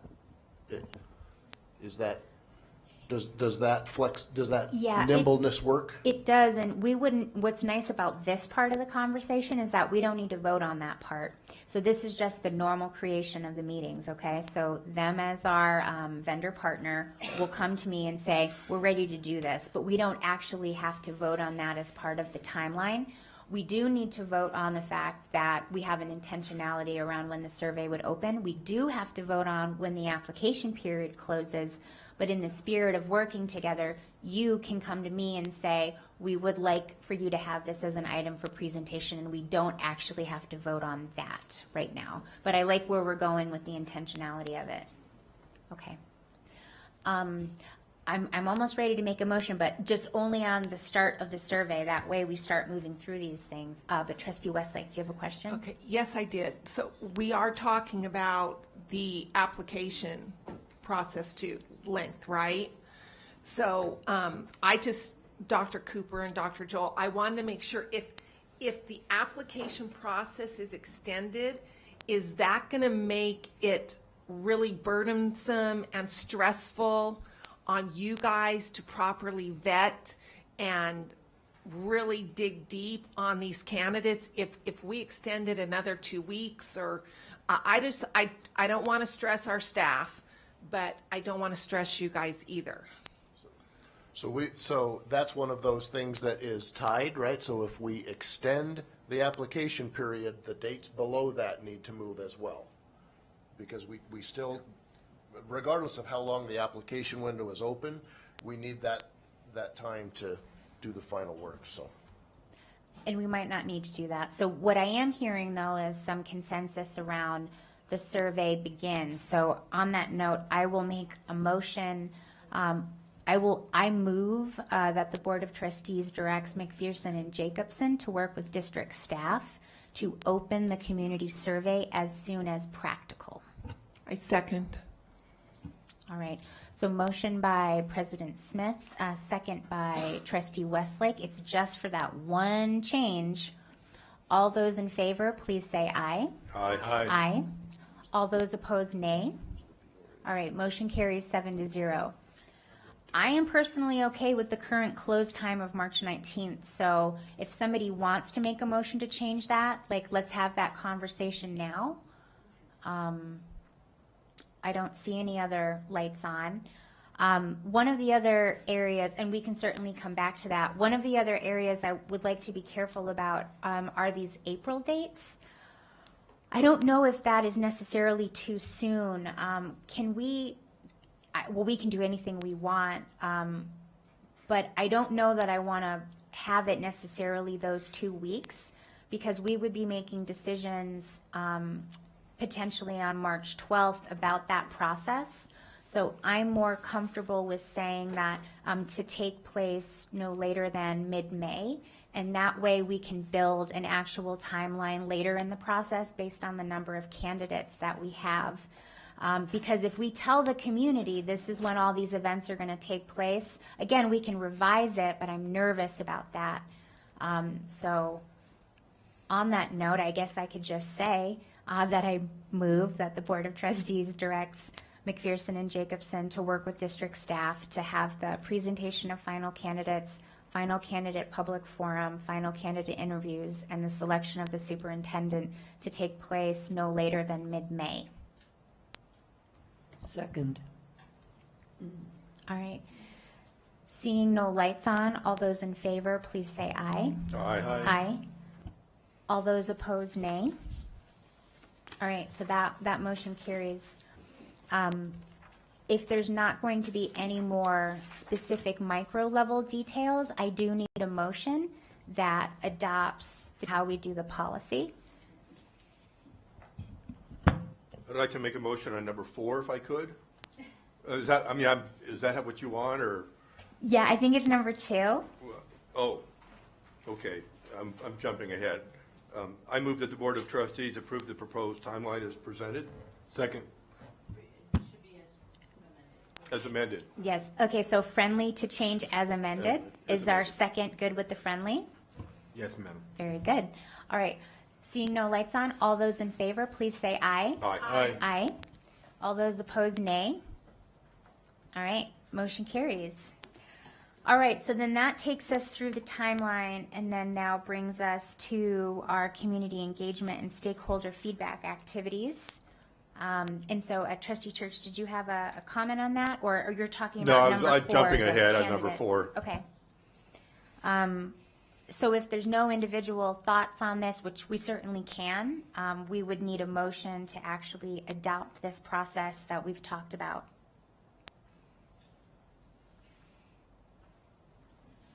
And we can change it however we want to. So now we're on, I think it's slide 6 of 9, because we're done with the timeline. So JJ, could we go down one more? Thank you. So it's this, and it's the slide after this. So it's 6 and 7. And this talks about that the survey responses, these are the stakeholder groups, the individual conversations, kind of all these processes that we have for that first community stakeholder group.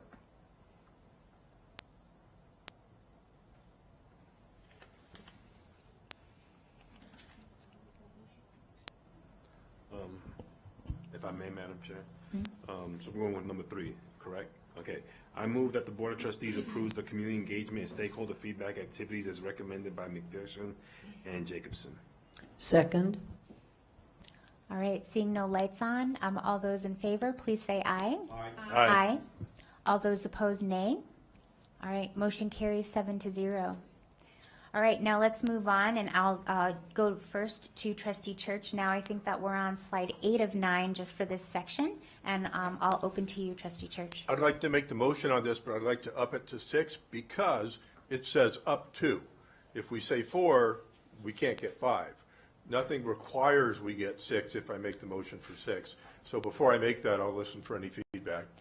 For sure, you could absolutely make a motion for 6. I think the feedback that we heard is that by advertising that we're going to bring that high of a number, it's a recruiting deterrent, and so I want you to jump in there. But I do want to point out that if they do go through the process and they go, gosh, you really need these 5 or you need these 7, they'll come back at a future meeting, and then we will change that.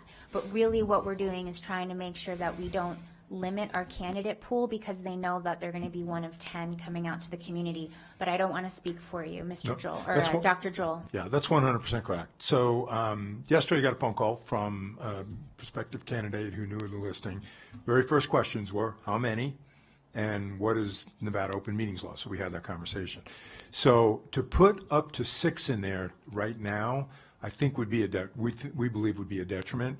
Up to 4, much more manageable. But if we have 6, we'll ask for an amendment and we'll bring you 6. Realistically, if we have 4 quality candidates, I think Dr. Cooper and I are going to be pretty impressed. I was just noting the up to. Last time we had 5, but then I'll withdraw my comments.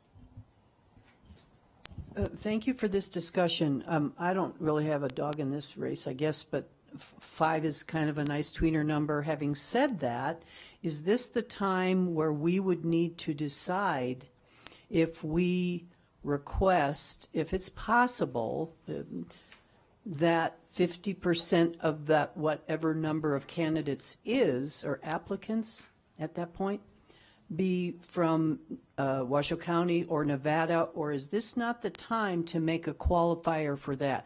And I'm kind of on the fence with having to do that. Let's have a discussion, please. So now would be the time to do that because we wouldn't want people to apply later and then find out that we were already holding a certain number of spaces. So now would be the conversation to have that. Thank you, Madam I know, President, I know you're next. Mayberry, I apologize.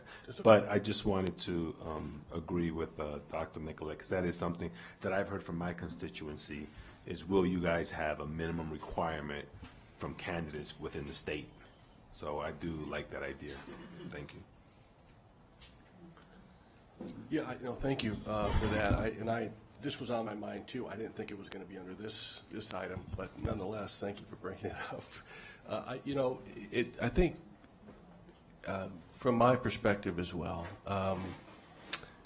and I mean, this sounds like a criticism to the firm or any firm. It's not, but I've had the pleasure of this is my 3rd executive search committee I've participated in. I sat on the local airport authority board and was part of the selection process for a new executive director years ago. Of course, we did this 2 years ago for a new superintendent. It does seem at times that some executive firms tend to be a little biased toward local or state candidates. I'm not suggesting that's the case here. I mean, I too want to express my strong desire to, as wide as that net is going to be cast, certainly take a really close look at some of our local candidates, statewide, internal. I'm reluctant on making that part of the motion, however. I think that's too restrictive. I think that really provides a bias. But to the extent that I can say this unequivocally and loud and clear is I've heard too from a lot of our local folks the desire to choose or to take a close look at and examine our talent internally and locally and statewide. So those are my comments. But I do not, I would not support a motion that would restrict it to local candidates. Thank you. And just for clarification purposes, in looking at the agenda item, in order it says how many finalists will be forwarded to the trustees. It's not very specific onto the location and their residency. So I would think that discussing whether or not they're from a certain location is a bit beyond the scope of this agenda item. And if that's the topic, it should probably be agendized for another action item. And I can do that. So that's the very next meeting we have. If there's an interest in that, we can absolutely bring that conversation for a decision. Clerk Rodriguez. Thank you, Madam President. And question for legal on that. Would like location or the desirability of a candidate, would that fall under agenda item 2.02 as far as qualities and characteristics? So I think that, to me, I read that more as falling within 2.02 for the characteristics, and then that lends then to what you're looking for the candidates. Okay. Yeah. And so we can have that, so for sure, we can definitely have that conversation in the next item. And we can certainly bring back an item for public discussion and possible motion at a future meeting too. Okay, is everybody clear on that? Okay. Clerk Rodriguez, I want to make sure we stay with you because we just interjected in the middle of your thought. Yeah, no, I mean, and I guess, continue the discussion with my colleagues. I like to, maybe just talking to the wall, but the idea of 5 candidates, and to me, in a perfect world, at least 2 of them would be within this area. Leaving that number open to some superintendent out there that maybe has turned around a whole school district, and that's definitely something I'm very open to. Just like my colleagues, I have heard a lot, like, is there not talent here in Nevada? So I do have, that is something that I'm hearing just as well along with my colleagues. So, thank you. I'm prepared to make a motion. I have a comment. Sorry, thank you. I just want to reiterate what all of the trustees, my fellow trustees have said. And I think in 2.02, we really, really need to be specific about that, because I'm sorry, someone might have just glowing experience, glowing accreditation, and all of that. But someone here knows us, they get us, they're invested in here. That should give them at least half a head above someone else's shoulders. So I just think we need to really be careful when we're doing 2.02. Thank you. Yeah. And also just to point out, like, if we bring this forward for a decision, so let's say we take the recommendation, which is to have the 4, and our vendors, our search partners have told us that 4 is an attractive number. If we have an item on February 13th and we do set a minimum, we can also grow that finalist pool at that time. So I would say, I would caution us to not make a decision here based on a decision we haven't yet made. So we can have one decision here, and then we can have a public discussion about setting a minimum, and then grow. Let's say we want to grow the finalist pool by 1 in recognition of that. I just want to be careful we don't get ahead of ourselves here, because that's a whole separate conversation, but we could do that at the same time. We could make a decision on minimums, and we could also grow it by 1 or however many we want. So I just want to point that out, because personally, I would want to make sure that we have the number preliminarily that is the most attractive, which is why I like the recommendation you have, but I'm very open to having another conversation, and we'll agendize that if there's interest. Okay. Trustee Church. Well, based on what I've heard from the 2 trustees and based on what we did last time, I move that the Board of Trustees charges McPherson and Jacobson to bring a list of up to 5 candidates to the board for further consideration as finalists. I second. Is there any discussion on the motion? All right. All those in favor, please say aye. Aye. Aye. Aye. All those opposed, nay. All right, motion carries. Okay, and so now let's move on to the points of contact. And if there's no thoughts with this, we can move forward with an item or an action.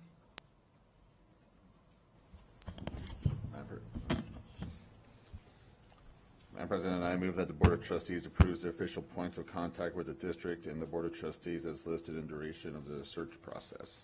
Second. All right, so motion by Clerk Rodriguez, second by Trustee Nicolette. Seeing no lights on, all those in favor of the motion, please say aye. Aye. Aye. All those opposed, nay. All right, motion carries 7-0. And that brings us to the layup, which is a motion which we don't, actually, we're going to have to, someone's going to have to draft this, or I can just do this on the fly, and then maybe somebody can follow on with that. But we will need a motion that moves this entire item forward at the end, just like we do with the policy meetings. So something like that could look like, I move that the Board of Trustees directs McPherson and Jacobson to work with the Washoe County School District staff on the entirety of, hold on, I need to think about what it is we're doing here. We need a motion that adopts everything that we've just done. Because, do we? Maybe not? Okay, Sarah, by all means, if we do not need this, now is the time for you to tell me I don't. These just already guide them, but if you want to be even clearer, if you want to be even clearer on, I think your motions in and of themselves have given the guidance that you need for what the board has adopted. If you want to do a final wrap up to say, we want you to work with staff to move forward on what all of the subtopics that we just voted on, that would be, I think, what you're, trying to get at is to give them direction to move forward to initiate what you just voted on. Yeah, and I'm going to really follow your advice here. So normally when we do our policy meetings and budget, when we make individual items, we usually have one at the very end, but we don't necessarily need to do that. I just want to make sure that we have all the right motions and all the right things. So I'm really going to defer to you. I don't want to make this up as I go. I think it would be helpful to just to give them clarity, to have a final motion to vote, to direct them to move forward and work with staff on all of the foregoing motions within 2.01 that were approved by the board. Thought to that. I absolutely agree, and thank you for that. Might this be the time to direct, since our charge is the superintendent, to direct the superintendent to ensure that the two entities work with our staff? Just a thought. I will make a motion. I move that the Board of Trustees direct interim Kristen McNeil to work with McPherson and Jacobson and Washoe County School District staff to make everything that we approved happen.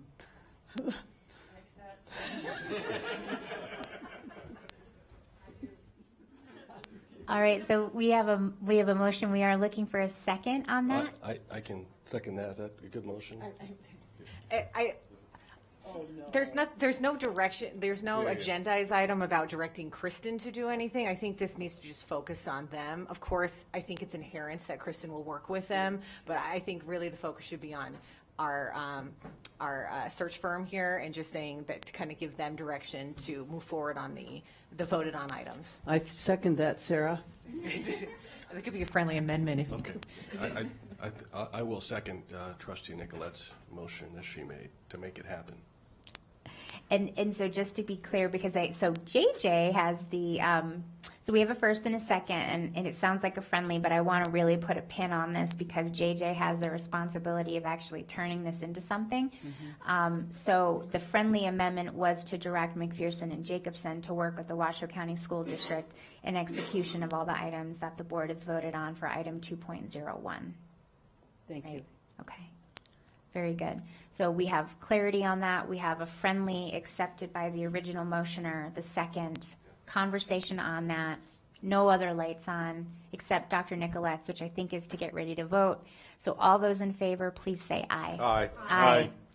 All those opposed, nay. All right, motion carries 7-0. This was a big one, so we're good. This also brings us almost exactly to the 2-hour point. So this is going to be a nice natural time for a break. So it is 12:04 p.m. We're going to go ahead and take a 15-minute, 20-minute break. 15-minute break ish. We'll say 16-minute, and I will adjourn this meeting back at 12:20 p.m. Thank you.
All right, everybody, let's start making our way back to these seats.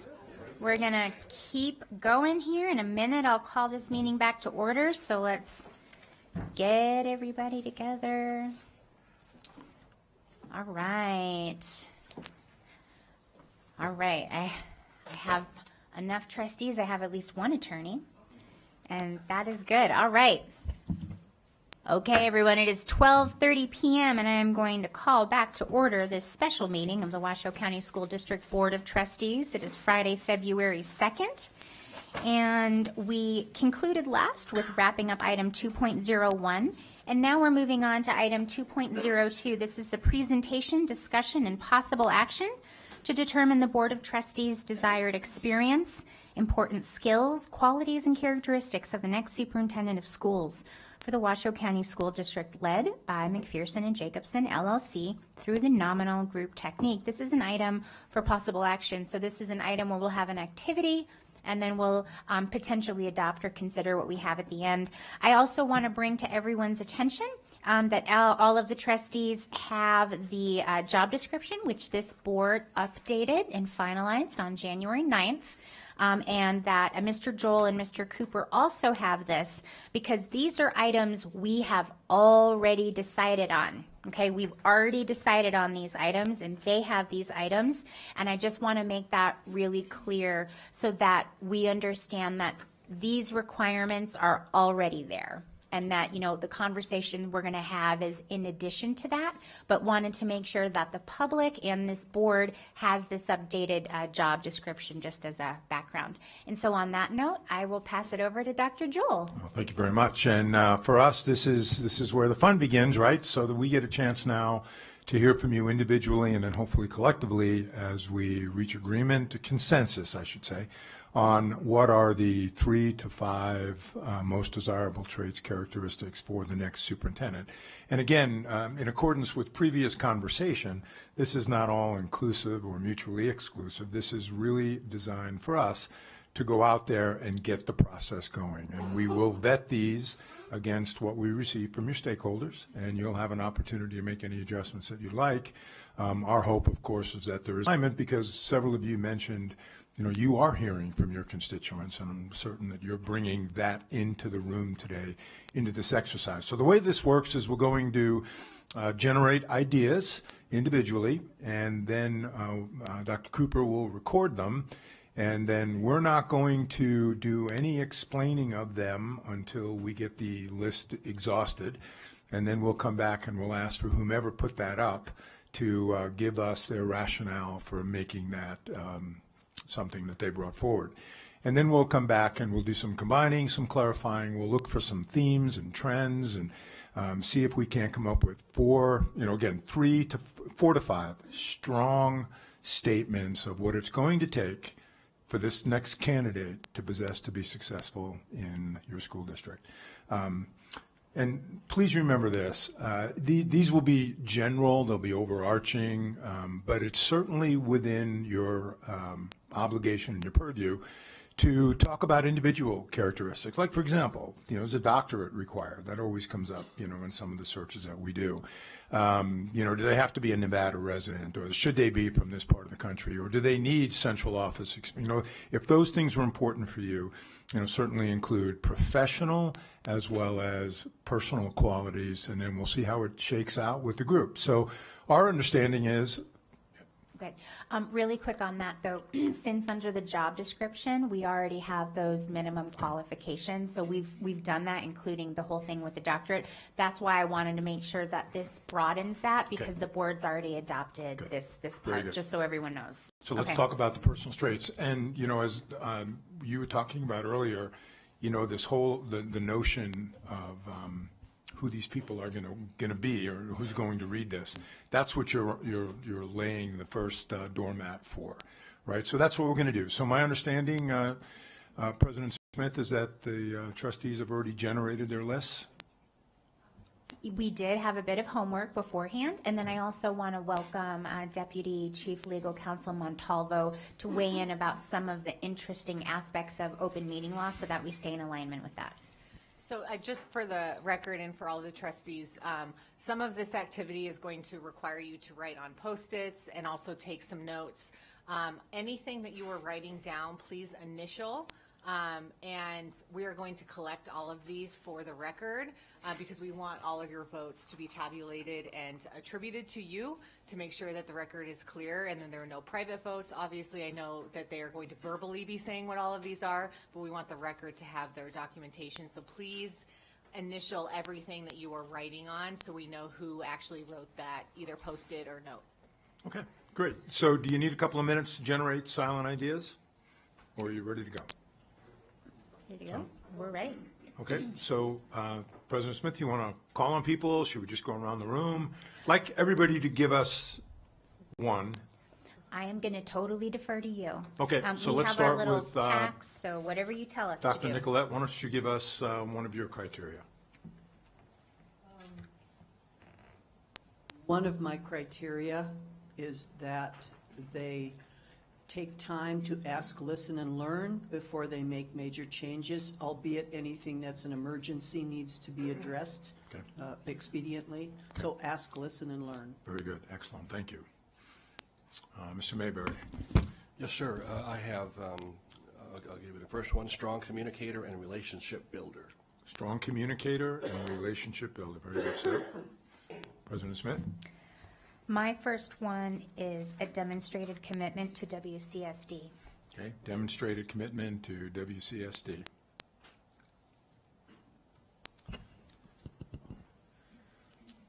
Mr. Rodriguez? I'm not sure there's more of a characteristic or quality, but integrity. Integrity? Okay, integrity. Very good. Good. Mr. Church? Yeah, I wasn't quite prepared for this format, but I think what I'm looking for is administrative experience over educational. I can explain, but that's basically. Okay, administrative experience over educational experience. Okay, yep. You'll have a chance to talk about that a little bit later. Mr. Woodley. Yeah, something that's important for me is experience with collaboration with different demographics and cultures. Okay, experience collaborating with different demographics and different cultures. Very good, sir. Trustee Westlake. Sacrifice community over self. Okay, sacrifice community over self. Like that. These are good. Doing a great job. Okay, at this time, since you went first, I'm going to go with Mr. Mayberry, and we're just going to kind of give you a shot at the second one on your list. Oh, okay, sure. And by the way, if something has been said, move on to the next one on your list. But if you want to strengthen something that's been said, feel free to add and we'll tag it. Okay. Sacrifice community over self.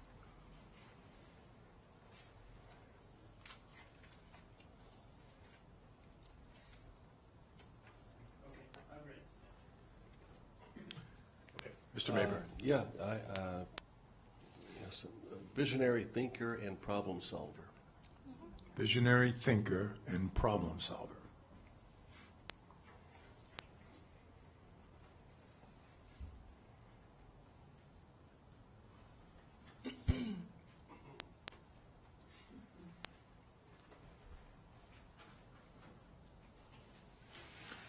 I'm glad Dr. Cooper volunteered to record because you wouldn't be able to read my handwriting if it was up there. Mine gets worse. President Smith. I'm looking for someone who has tenacity. Not going to give up when things get difficult. I'm looking for tenacity. Tenacity. I like that. Okay, that was Mr. Rodriguez. Yeah, I actually kind of would like to elaborate on the collaborating with the cultures. One thing with Washoe County, we have we have remote parts of our community, like that are more rural, and with that we also have strong Native American population here as well. So someone that can relate, or not necessarily relate, but can meet the needs of our rural and our tribal communities. Okay, good. Yeah, let's add that.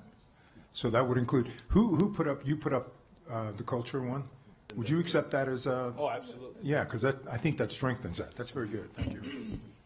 So we'll put that up by the collaboration with cultures and community, rural and tribal. Yeah.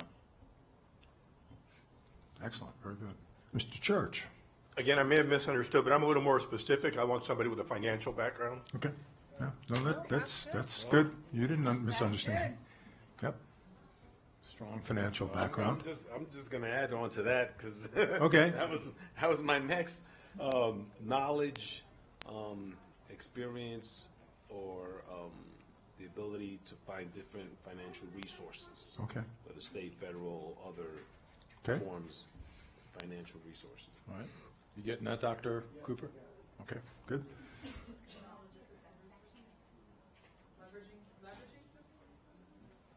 Well, identifying and leveraging financial resources.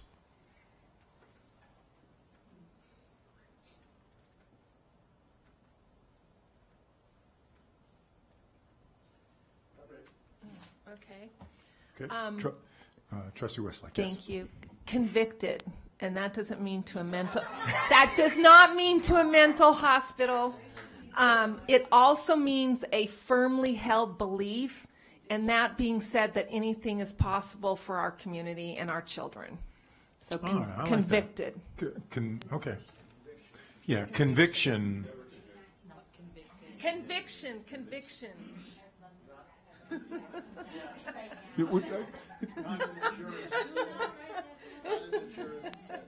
I mean, I'll refrain, but yeah, that's okay. Dr. Nicolette. I want someone who's had experience in the classroom, who's had administrative experience through the ranks, to include bus driver, teacher, custodian, CEO. I want them to, at least at a minimum, have worked in the classroom so they understand classroom dynamics. Okay. Very good.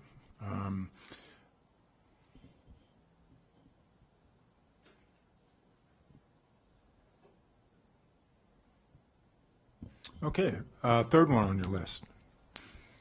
If I can just say this out loud, and then we can say how we go around, but what I'm looking for is someone who can evaluate new ideas, but through the lens of what's best for WCSD. Okay, good. So I'm looking for an eye towards innovation, but through the lens of what we uniquely need here. How about somebody put up visionary before? Yeah, Visionary problem solver through the lens of the needs of the students and staff and parents and stakeholders of WCSD. Yeah, because what I'm really trying to get at here is that there's always emerging trends in education. I want them to be aware of those trends, but don't bring us stuff because it's trendy. I want an awareness of those trends, but through the lens of what's best for us. So that is a longer form version. Yeah, if well, that that's helps. good. Yep, Okay. I think we got it. Okay, Mr. Rodriguez. Another, again, I'm not sure if it's a quality or characteristic or whatnot, but someone that's familiar with politics. Okay. That means what I kind of envision is advocating, just like the majority of us did this last go-around last session with our legislators, advocating for proper per pupil funding, having relationships, having experience dealing with electeds from communities to the federal level. The ability to advocate within the political arena for the benefit of WCSD. Correct. Yeah. Yep. Thank you, sir. Good. Thank you. Mr. Church. Leadership. Leadership.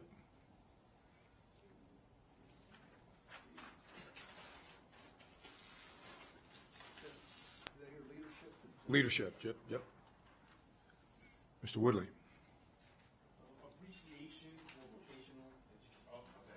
Stand by. Thank you.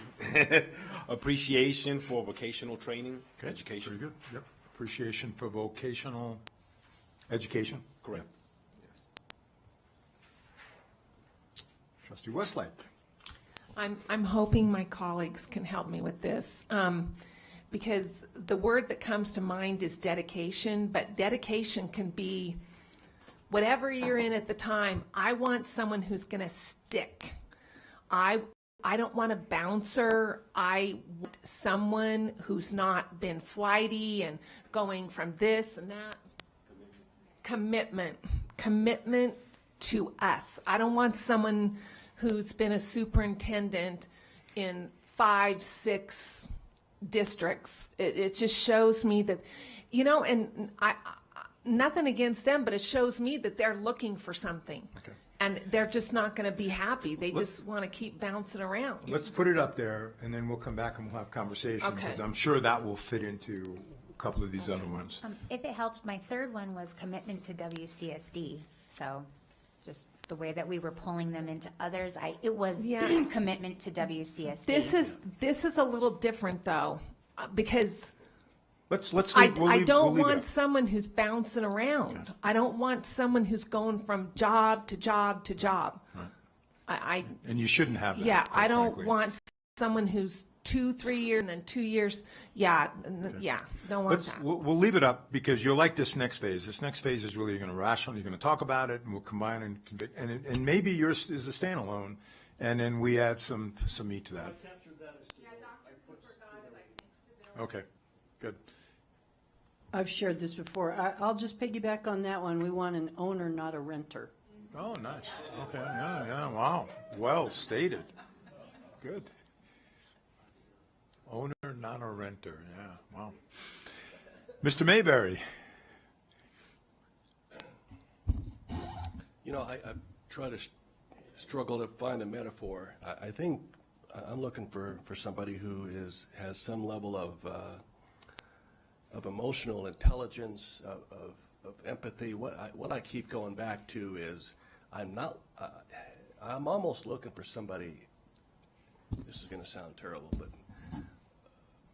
but who, dynamic is important, but I think at times boring is important too. In a sense, not somebody who's flashy, that is putting themselves out there through whatever platforms or programs they have adopted themselves, if that makes sense. So somebody who's empathetic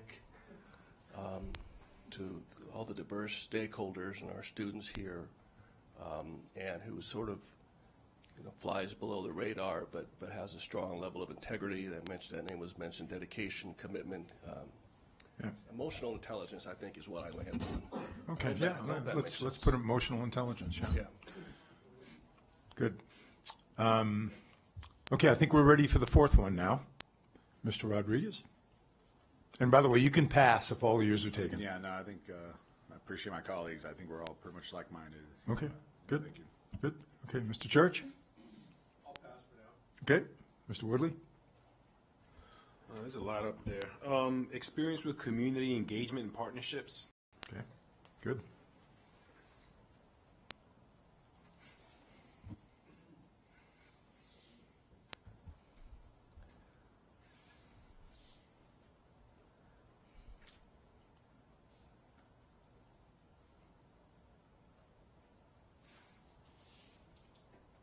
Trustee Westlake?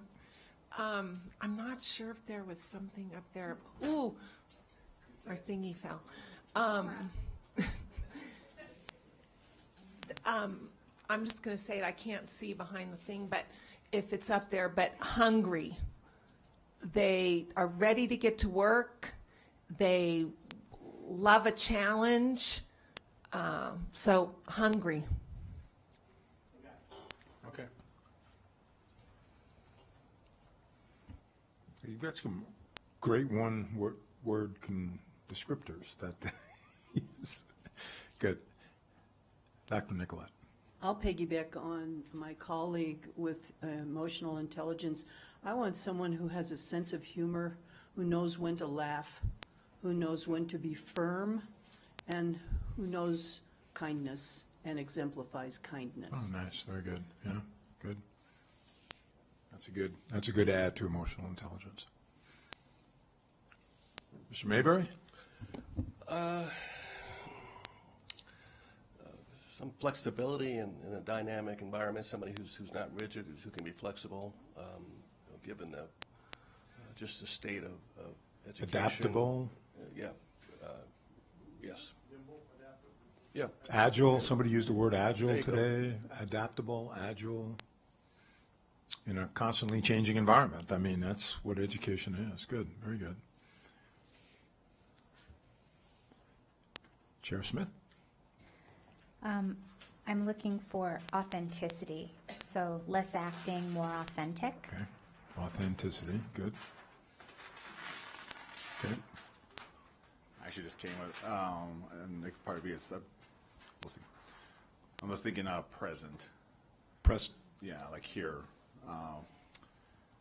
Present. Where there might be. Okay. Committed, do we have commitment? Strong? What's the number for commitment? Committed to, number 3 was strong, WCSD, was that part of the commitment piece? There. Okay, so let's add the word present to number 3.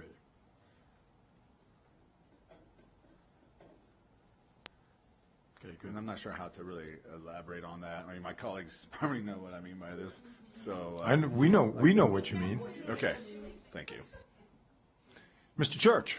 Results oriented? Results oriented. Good one. Mr. Woodley? Good, okay. I'm running low in the tank here, but appreciative. Appreciative. Appreciative of what we have to offer, Okay. and it's a lot, and I think it's been taken for granted. Dr. Nicolette? And I'll piggyback on that. We've spent a lot of money and a lot of time and a lot of heart on our strategic plan, and we certainly can shore it up, but we don't need to revisit that. We need to make it work.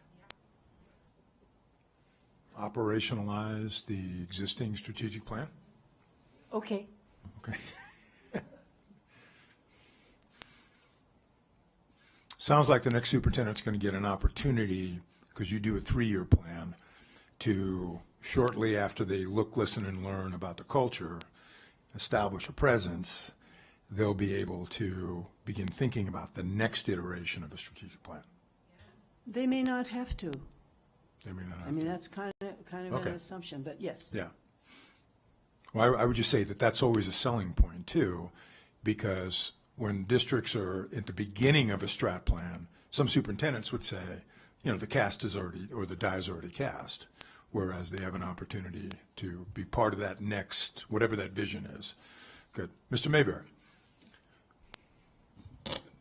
This is probably getting to the weeds a little bit, since there are so many great broad strokes up there already, but, I'm looking for somebody who can help this board understand what's attainable, somebody who's maybe a realist. Does that make sense?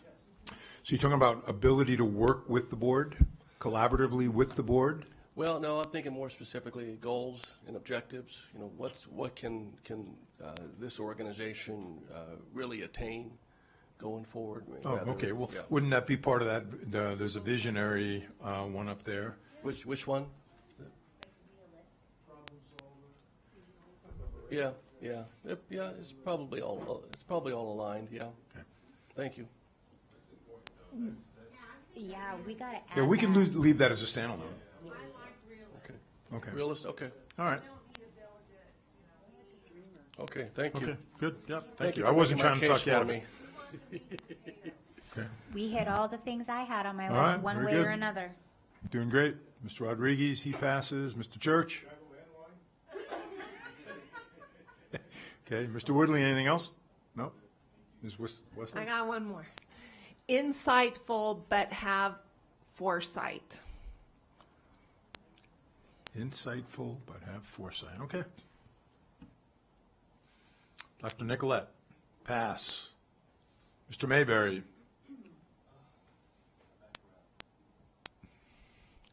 Okay, I think we're pretty much done because everybody else has passed. Do we get the, okay, so let's get them up there. Do I need the microphone to talk? Yes, okay. All right. Well, it makes it easier for me. I just get to sit here, so. Okay, got it. All right, so here's what we want to do. We're going to start with number 1, and I want you to be thinking now as we look at these lists, where, obviously, we're not going to post 27 skills, traits, characteristics, right? We want to put some definition to them. So what I want you to be thinking about is you explain to us your rationale for putting that up there. As the conversation flows, how can we combine them? because we want to make them strong. Okay, so we'll start with Dr. Nicolette. I think you had the first one. And ask, listen, and learn. So you want me to try and combine that? I want you to explain that, and then we'll help you combine. Oh, wonderful. I can do that. I want someone to come in with ideas and thoughts and dreams, and I want them to, like has been said many times, recognize we have ideas, thoughts, dreams, and things that are already in place that are very successful. So I want them to come in, and I don't necessarily want them sharing their stuff unless they're asked. I want them to ask, what are you doing? How did you get here? How is it working? What do we need to improve on? I want this person to listen to others who have been around. Even if we hire someone from within, it's a new position. It's a new way of listening and learning. Listen first, act second. Good, like it. Very good. Mr. Mayberry, I think you had the second one. Yeah, strong communicator and relationship builder, right? Yep. Yeah, I'm pretty straightforward. I mean, I think this is a $1 billion organization with 8,000 employees that has a significant impact on this community. I've been in the public sector my entire career, and I know the work we do is just as complex and nuanced as any local government in this community. And this leader needs to be able to articulate its vision, its goals. They need to be able to think on their feet quickly in front of large groups, in front of dignitaries and people that are influencers. And at a relationship building piece, I mean, that's the secret of success, I think, for any of us trustees, an executive. There's a lot of diverse groups in this community. Washoe County is probably the most diverse county in the state. Well, diverse in terms of, I think of as ideology. So it's incredibly important that individual can be able to build relationships across all those different lines. Excellent, because truthfully, if you were to analyze and break down vacancies, it's those two areas. Yeah. When superintendents lose it in districts, it's because they haven't built relationships and they poorly communicate. So very good. President Smith. So mine was strong commitment to WCSD. I originally had the commitment in there. And so I love that we added what Clerk Rodriguez said. Strong commitment to WCSD means to me, you're going to be here for a while. The decisions you make are what's best for us. You're going to invest your professional abilities, your focus, your heart. You are committed to us, and I also mean for longevity. Okay. So we're not here to be a stepping stone for your resume. You're here to contribute to our community and to build it to what it can be. So commitment to us. Got it. Very good. Integrity, Mr. Rodriguez? Yeah, I mean, just like the definition in the quality of being honest and having a strong moral principles and moral uprightness. Okay. I mean, this person's in charge, for lack of better words, entrusted of leading this district and all our children. I think it's self-explanatory. Yeah, you don't get two opportunities to create trust. All right, good. Okay. Mr. Church. So on number 5, admin? Yep. Sorry. We've already established, whether I like it or not, the criteria and the minimum qualifications, but I point out that, for example, the CEO of Home Depot perhaps has never driven a nail. The CEO of McDonald's has never made a hamburger. It's more administrative. They have that expertise, that business knowledge, guidance, administration, as opposed to being a teacher, because we have our own police department, we have our own legal department, we have our own bus drivers, blah, blah, blah, of which education, of course, is the most important part. I mean, that's the end goal. Right. But they have to be able to administer everything. We're building, so that's my intent. Okay, good. All right. Mr. Woodley. Culture. Yep.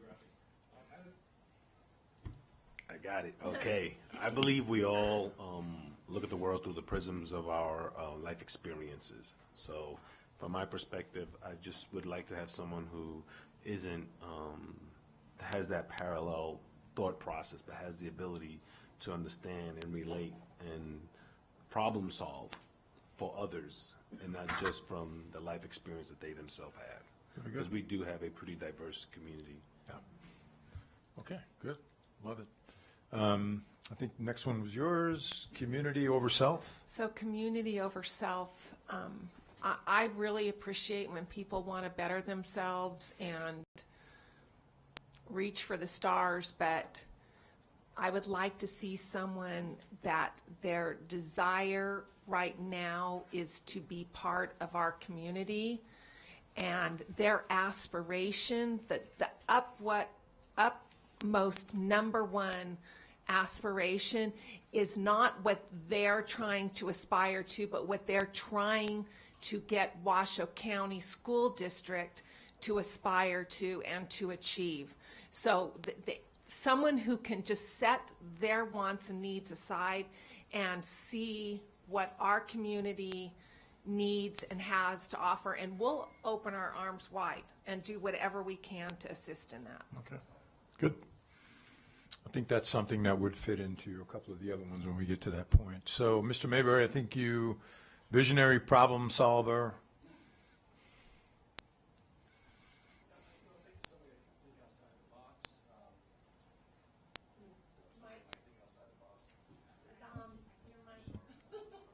How can I forget that? Especially for, I think the deaf guy would be able to. So I was saying that think outside the box, create positive change, somebody who can utilize their own contacts and connections to really move the needle in this dynamic environment. So for me, it's somebody too that's well connected, that has a good network of support, rather it's locally, regionally, or nationally. If that makes sense. Yeah, it does. Very good. Thank you. Tenacity. Chair Smith. Oh, sorry. Tenacity. I was taking a note. Yes. So I'm looking for someone that's not going to, what's the saying? You're not going to get up when the tough gets going, they're not going to get out. So anyways, that's not as articulate as I usually am. This is a tough job. I'm looking for someone that says, I'm going to do this job. I'm not going to give up when it's difficult. I'm not going to say it's too hard. I'm going to stick with it. And that's what I'm looking for, someone that is tenacious. It's like Clerk Rodriguez was saying, the definition that you are going to stay with it, you understand that this is difficult, and you're not going to give up when you say, oh, this wasn't as easy as I thought. Right. Yep. When the going gets tough, the tough get going. Right. Mr. Rodriguez. I think I piggybacked off of Trustee Woodley with the rural and tribal. Okay. Yep. If we're going down the list. Okay, so financial background then I think was yours, Mr. Church? I think that's self-explanatory for what I said before. Okay, good. We have $1 billion budget, so again, a teacher isn't necessarily qualified to administer that. Okay. Identifying and leveraging resources. So as you stated previously with WC1, for example, that was a diverse alternative look at financial resources. Okay. So for that individual, wherever they come from, to have the ability to identify or find financial resources, I think would be a plus for us. Good, great, thank you. Conviction. So this probably, I think it could link to what I said, community over self.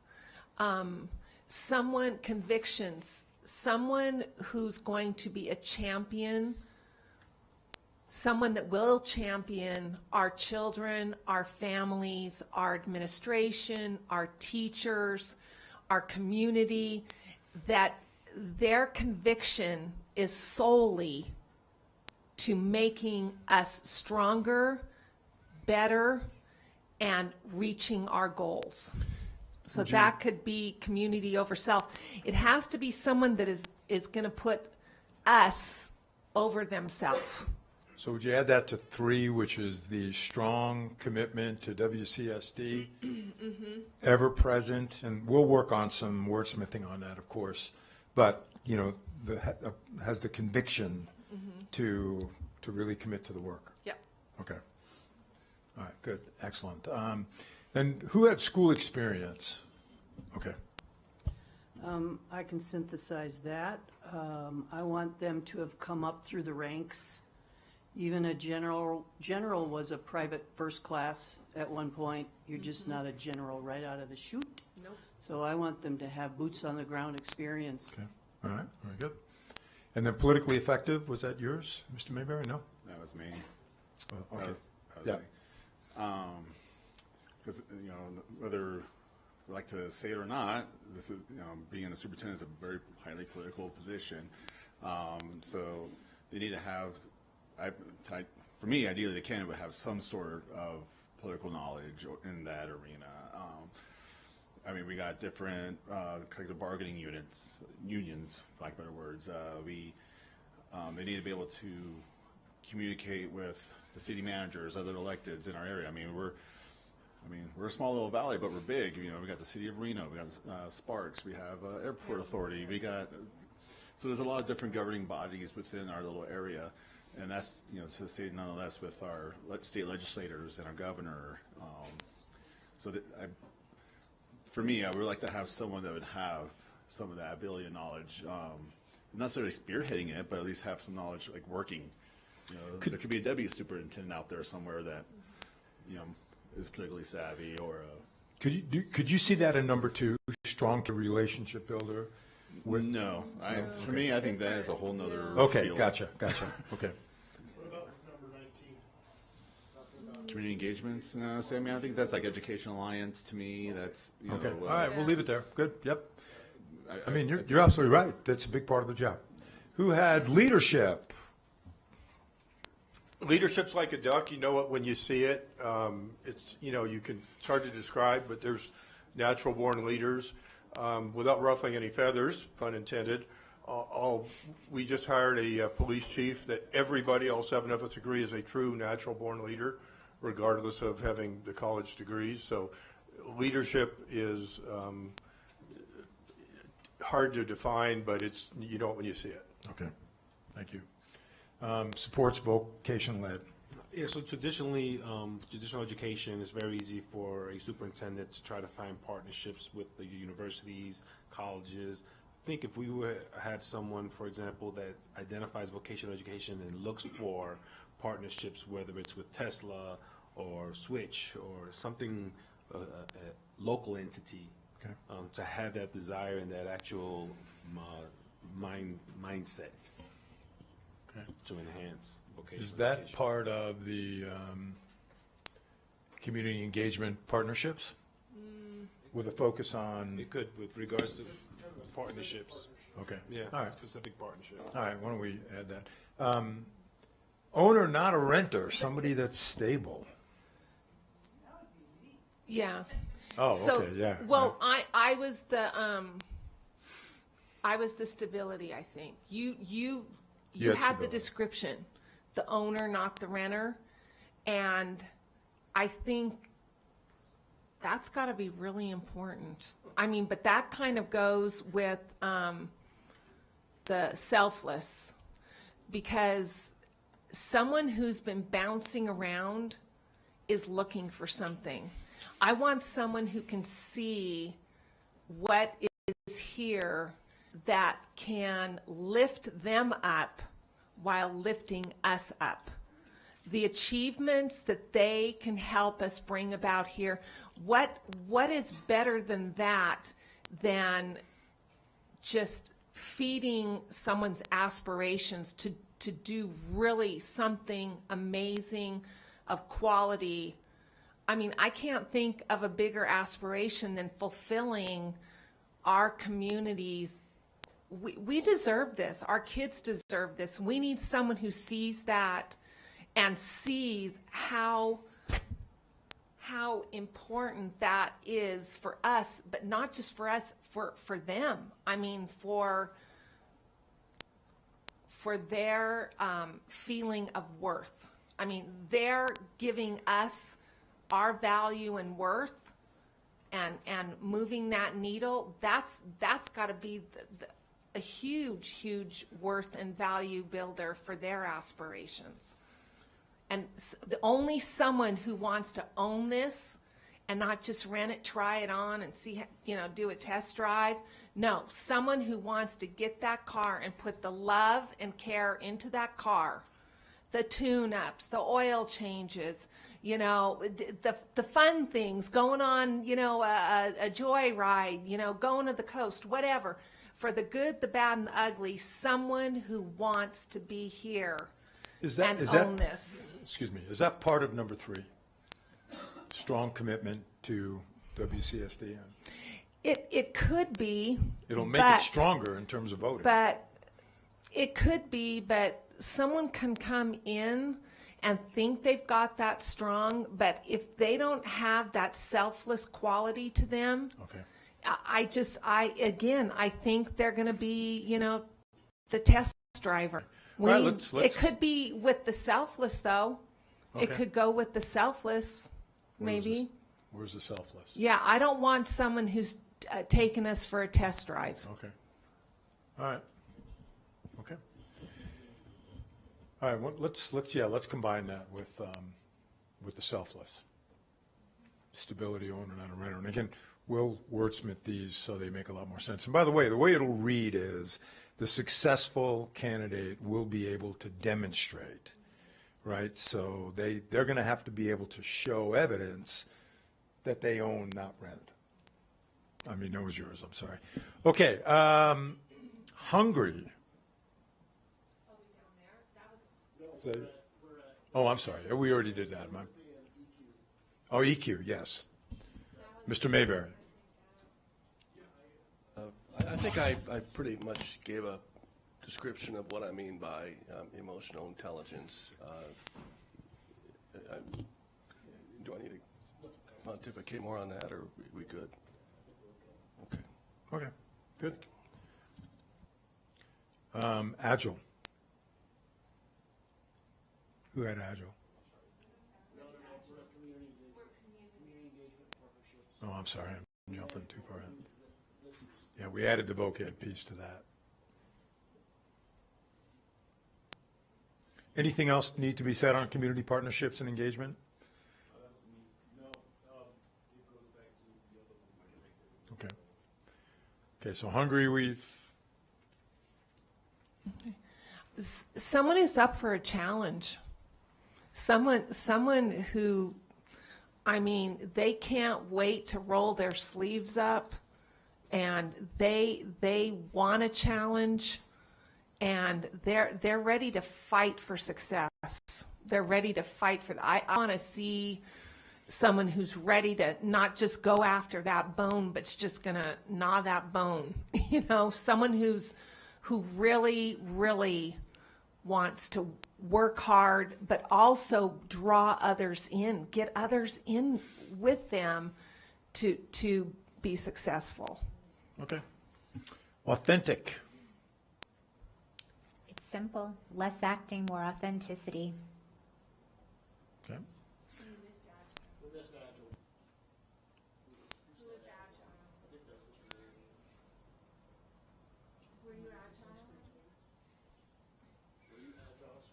Yeah, it was the flexible.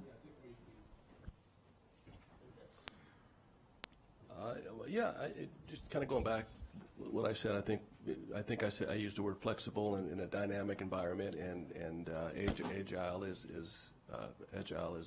a good synonymous word for that.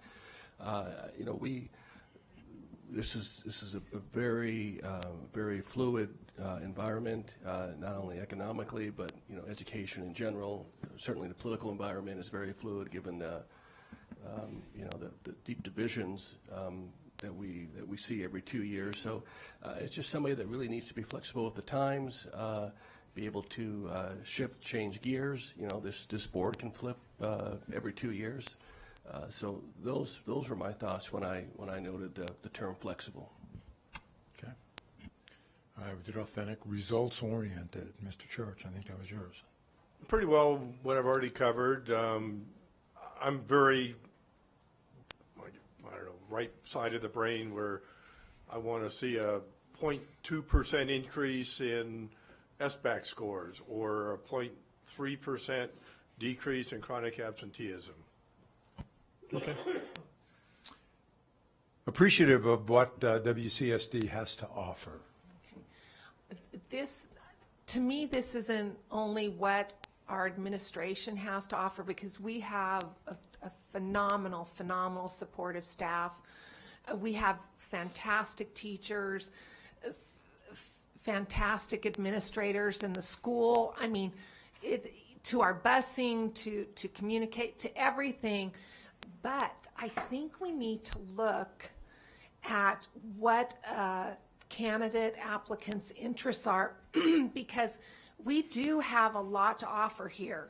I mean, we have skiing, we have water sports, we have hiking, we have hunting, fishing.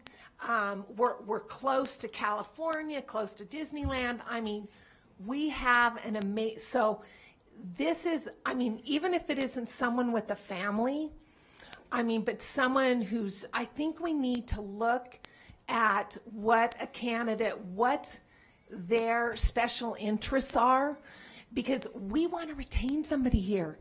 We want to see, this isn't the most important thing, don't get me wrong. This is not going to move the needle, but I do think it goes a long way to an applicant's and happiness. We want our superintendent happy. Right. Superintendent happy, district happy. So we need to look at what their interests are, and we have a phenomenal amount of interests here, or things to offer here. Operationalize a strategic plan. I call it a strategic framework. It's really not a plan. Okay. That is not an insult. I believe it's a fact in this strategic planning world. I want someone to take that framework, like we're already starting to do now under Superintendent Kristen, to operationalize it. Thank you for that word. To make it come alive, to make it have meaning, to make it have measurables, to make it have opportunity to identify what we need to do. And I want someone to come in and continue that work. I don't want our people. I don't want our schools or our people to feel like they have to start all over again. Work with it. Okay. Good. Thank you. Realist. The superintendent is the expert, not the board, and I rely a lot of counsel from the superintendent, and I just want a leader who's going to be truthful and honest and up front with us when it comes to measurements and talking about the strategic plan. Are those goals, are they attainable? So that's what comes to my mind when I say realist. Okay, and insightful. Who had insightful? Insight and foresight. So that just, everybody needs to know their limitations. That doesn't mean people can't grow, but even our superintendent needs to be insightful, and to, we always constantly need to be looking at our inside and seeing where we can improve. Don't just kind of run straight, in the race without, checking the lane beside you to see who's coming up. You've got to constantly be checking inside and see your shortcomings, but have the foresight to see where you want to go. Don't just be all in here like this, but you need to see down the road too. Got it. Discerning. Yeah. Good. Okay, great job, good list. Let's do this now. Well, obviously, we're not going to lose anything, by the way, and in fact, when we start working with you on potential interview questions for finalists, we'll try to help you frame up some questions around these things that you individually put up, but we can't include them all in a position profile. So let's combine and clarify and try to get down to 4 or 5. What do you see up there that you would like to see inserted? And then we're just going to have you do a little sticky note thing to see what emerges as the top. You can call out the numbers. I guess I have a question. So we're talking about trying to combine some of these? Yeah, let's combine them. Like for example. I'll be more than happy to start. I think what President Smith is saying with authentic and integrity can kind of go hand in hand. Okay. All right. Authentic and integrity. May I ask a question about that? Integrity, that is a big word that I think few people know how to define. So can we take a moment to define that? The quality of being honest and having strong moral principles and moral uprightness. I mean, to me, that's just being, kind of like the goal interview question, what is integrity? It's doing the right thing even no one else is looking. Okay. That's kind of a very generic term, elementary to me, but that's a quality. You this comes it's from something within me personally. Or please, yeah. I 100% agree. I think where I was getting at with authenticity and integrity, I totally agree to add those together. Okay, good. Yeah. All right. What else? I think we could put leadership and admin together. All right. Leadership 15. Well, I mean, I don't know, because admin experience is like being a CEO, right? And it's not necessary. It's very different than like what Dr. Nicolette said about classroom experience. They're actually diametrically opposed in that intent. You can have both 100%, but leadership means the ability to lead and all that. So I just don't know that those go together. Okay. I would add to that a teacher's a leader, students are leader. It doesn't mean they're in charge of the billion-dollar budget, but that is another term that's fuzzy. Okay. All right, we'll leave them alone. Anything else? If I may, I'm not sure. I think that might be Trustee Mayberry with the realist. That could almost fall under being authentic.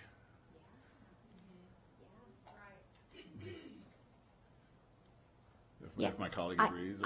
Yeah, I want to hear from Vice President Mayberry on that, but I see where you're going with that, because somebody who's authentic is not just going to throw out a big goal because they know they're going to get a lot of applause. They are realistic. The applause is because here's the realistic goals that we're going to have. So I see that, but I want to defer to Vice President Mayberry. Yeah, no, I'm not going to overthink these. I think that's fine. Thank you. Let's take off 26 then, a realist. Good. Anything else that you see? If I might, I'm thinking appreciative of what Washoe County School District has to offer. Could also go with 24. 24 could go with probably stability. I mean, if you appreciate where you are, you're probably going to be wanting to put down some roots and have stability there because you like what you have. You're not going to be looking for something else. Okay. And maybe even that's a strong commitment to Washoe County School District. You now are appreciative. You appreciate what you have. You're not going to look for something else. You're committed to where you're at. And you're a stabilizing force in our community. Okay. Yeah. All right. Strong commitment. Yeah. And appreciative of that. Appreciative of what WCSD has to offer. Appreciative of what we have to offer here, and then that is going to build a strong commitment, and then that is going to bring about stability. Okay. Other combines. Okay, so I'm looking at 10 and 11. That's an easy merger. Yep. And I think you can even make the nexus with number 5. Admin experience. Yep.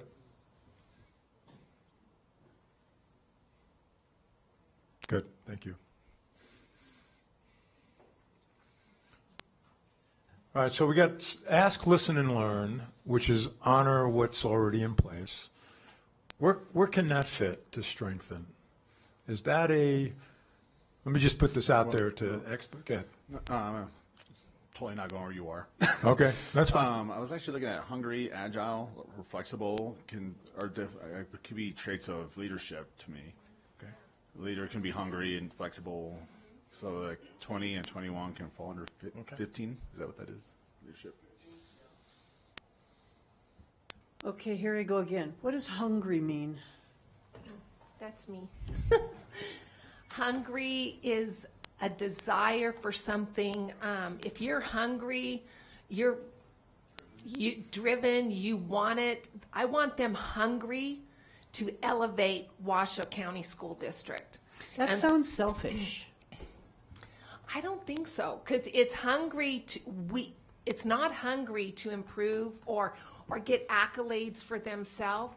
They want to raise up Washoe County School District. That and the leadership, when it ties into the leadership, you want others around you to feel that burn, that desire, and it brings them in, and it's like we can pull this load. Back to Rocky, pulling the load in the. Could that be tenacious? Could that be tenacious? That can be tenacious. But if you're hungry for something, haven't you ever wanted something and desired it? And it's a hunger you have inside of you. I want that hunger to elevate Washoe County School District. Okay, we got it. We put hungry in with tenacity up at 9. Any others? Good. Yeah, I'll be quick here, because it was my desire when I put strong communication was relationship building. I mean, that to me, that ties right into politically effective. Number 14, I know my dear friend Trustee Rodriguez may disagree with me, but that's exactly what I had in mind. I mean, you have to be an effective relationship builder, and maybe that's a better term, effective relationship builder. But that's exactly effective. What I'm talking about. I mean, there's all kinds of groups, influencers, political leaders. They have to be savvy. Well, could we add with all stakeholder groups?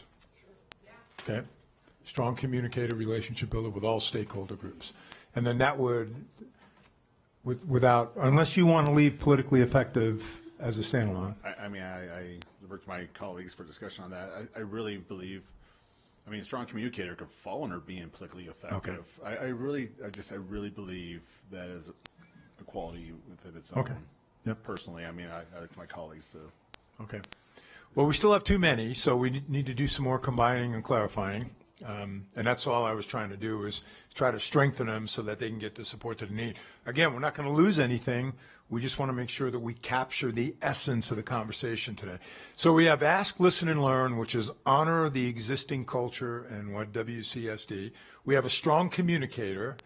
To me, 3 and 1 are the same. Very similar. I'm comfortable with that. You are? Okay, let's combine 1 and 3. That's that whole, we're going to be an owner, not a renter. But we're going to learn the culture. Okay.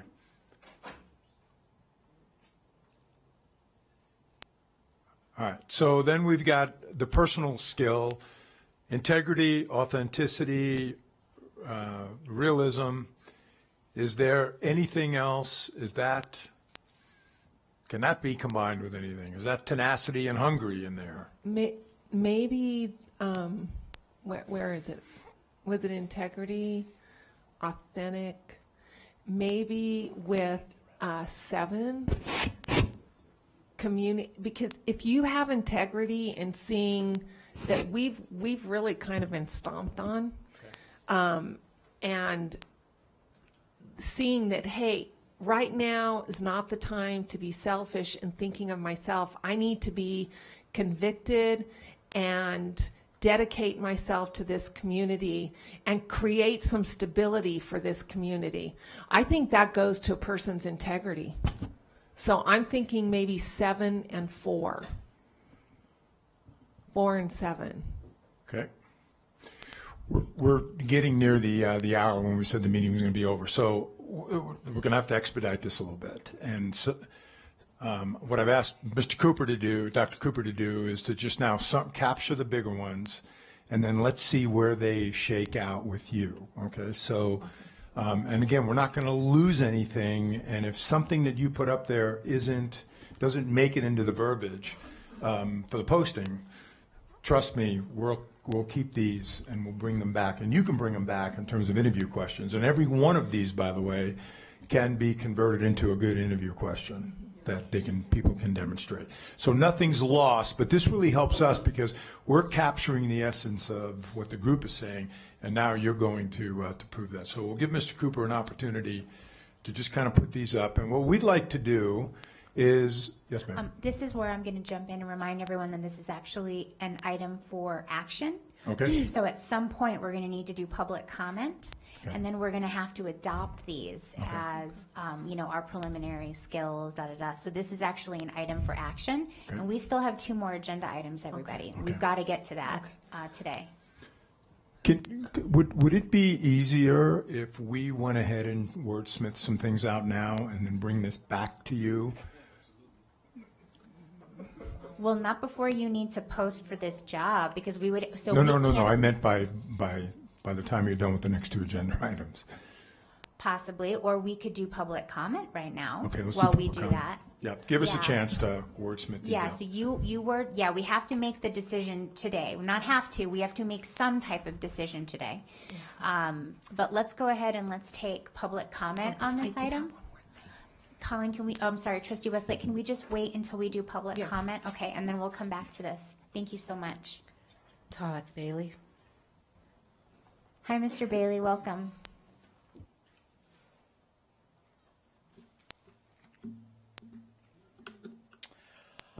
Thank you very much. I'll be real brief because I know we're trying to get to the end of the meeting. But this message is for any of the candidates who are thinking of applying for the position of superintendent, okay?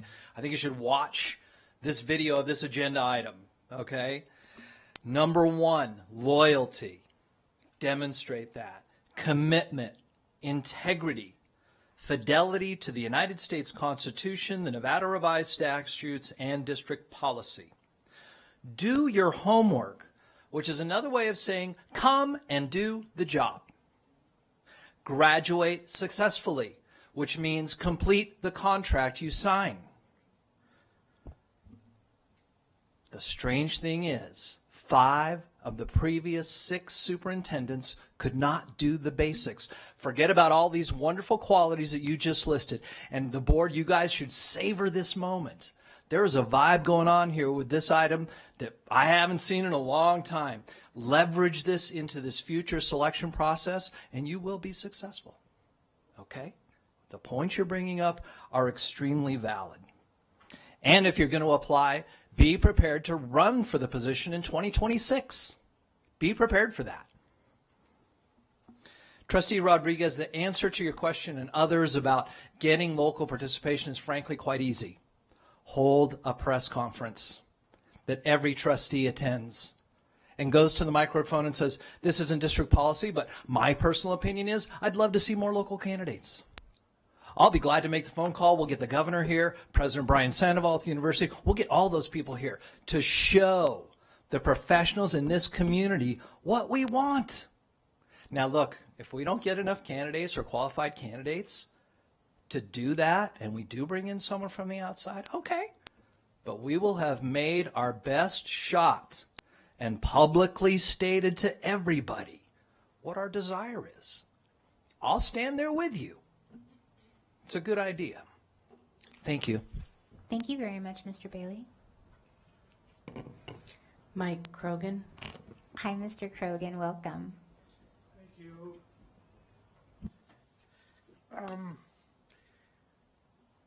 I've been paying pretty close attention, and for a guy with attention deficit disorder, that's a big command.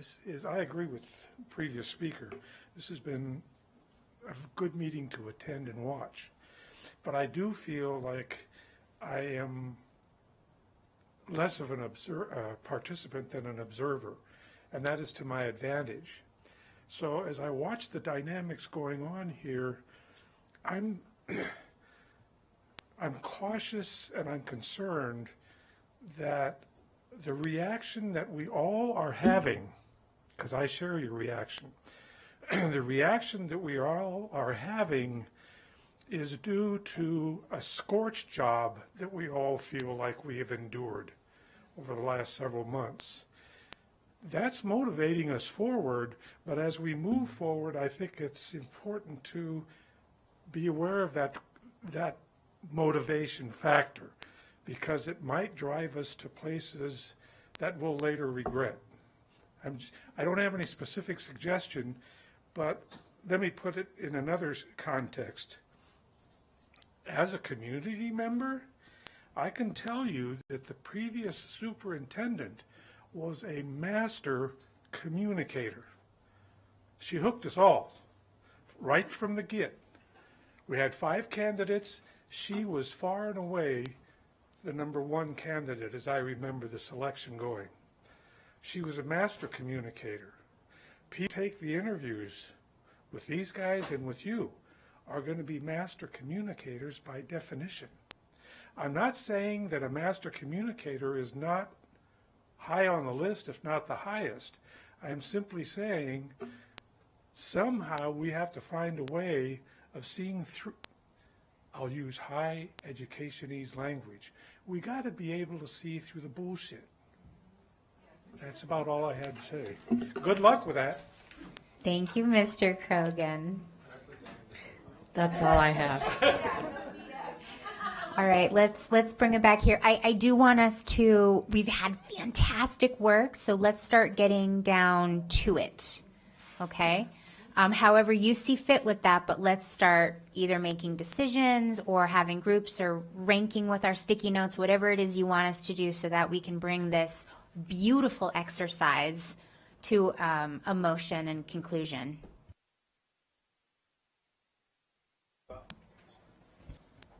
Grab some sticky notes. We're going to give everybody 4 opportunities to put a 1, 2, 3, or 4.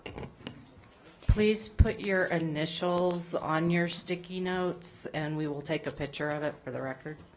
So Dr. Joel, do you want us to write on a sticky note number 1, 2, 3, and 4 with our names so that we have our top, our second, and our third? Yes. Okay. Is everybody clear on that? Okay.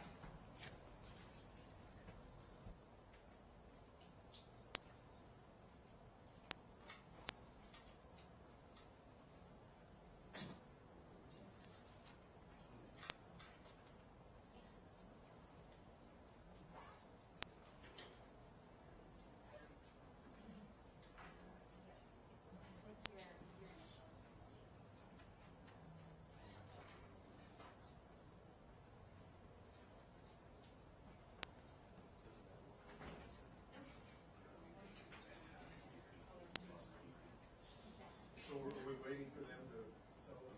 Yeah.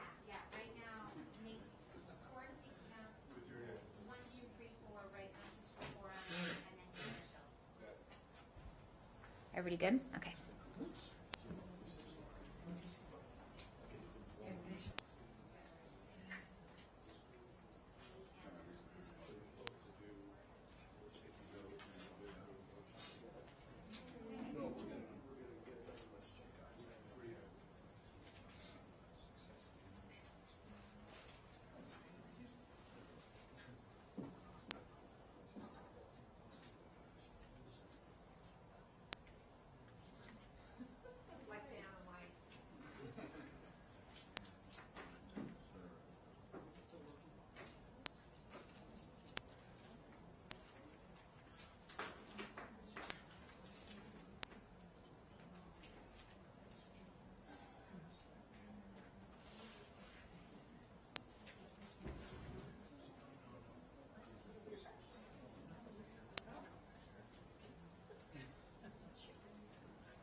President Smith's not here, so I'm just going to straight out ask you guys, Dr. Cooper and Dr. Joel. So we can't pick things off of the other list, only the ones you're making? Yeah, because we're trying to, in the interest of time, we're trying to expedite by combining and clarifying.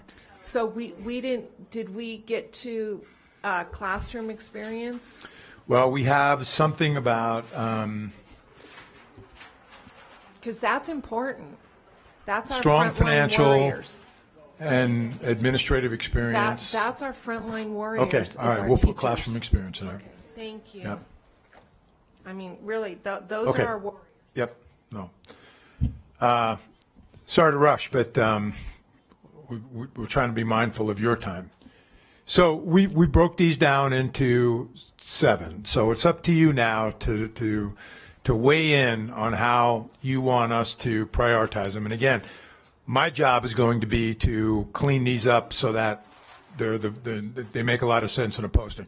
Number 1, a visionary problem solver who asks, listens, and learns.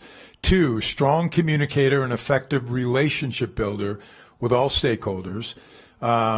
Successful leadership experience and a genuine commitment to WCSD. A tenacious leader who models integrity, authenticity, and conviction. 5 is a results-oriented leader with strong financial and administrative experience. 6 is an empathetic leader who places community over self. And 7 possesses effective classroom and educational experiences. Sorry? Oh, okay. Okay, so with that, we're going to give you 4 votes. So I want you to weight them, 1, 2, 3, and 4. What's highest, what's second, what's third, and what's fourth.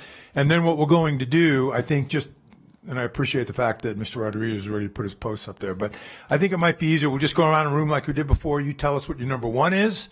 We'll put a 1 by it, and then we'll come around and we'll do your number 2. So you should have 4 votes in front of you, correct? So you don't want to split the sticky notes? Well, you can, yeah. Let's Is do that the all right? sticky All right, you mind? notes. Okay, Yeah. thank you. Mr. Rodriguez was right. Let's go up, put your sticky notes by these. That'll be even easier. Just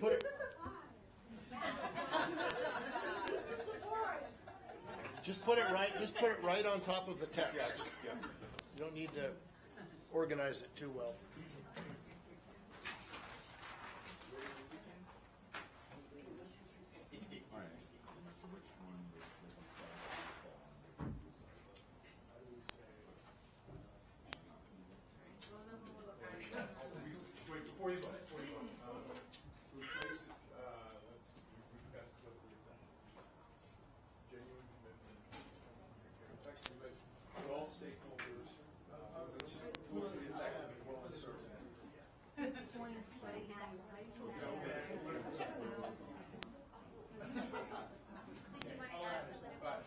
Political savvy is in 2. Political savvy is in 2. And for good reason.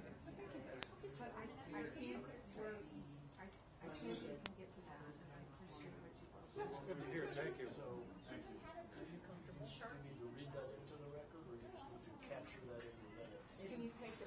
Well, I'm gonna take a picture, but it's best if we can put it on the record.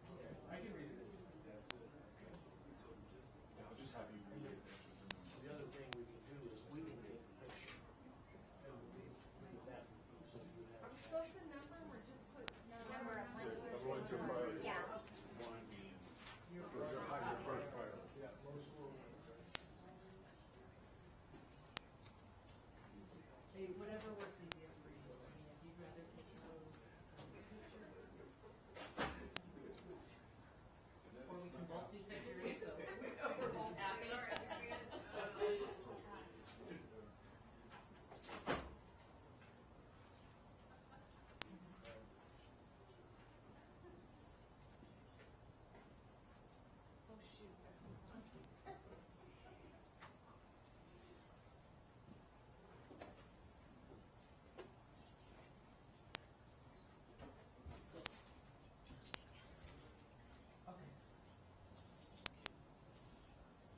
This is fun.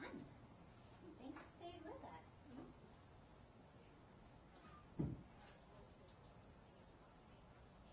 Thanks, Greg. Yeah, that's fine.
Okay, so would it be best, JJ, if I just read it into the record that way? Okay, so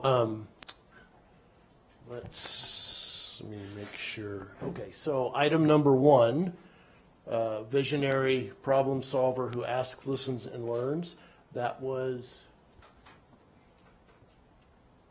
given number one from, I can't read whose sticky that is. Who's on the top?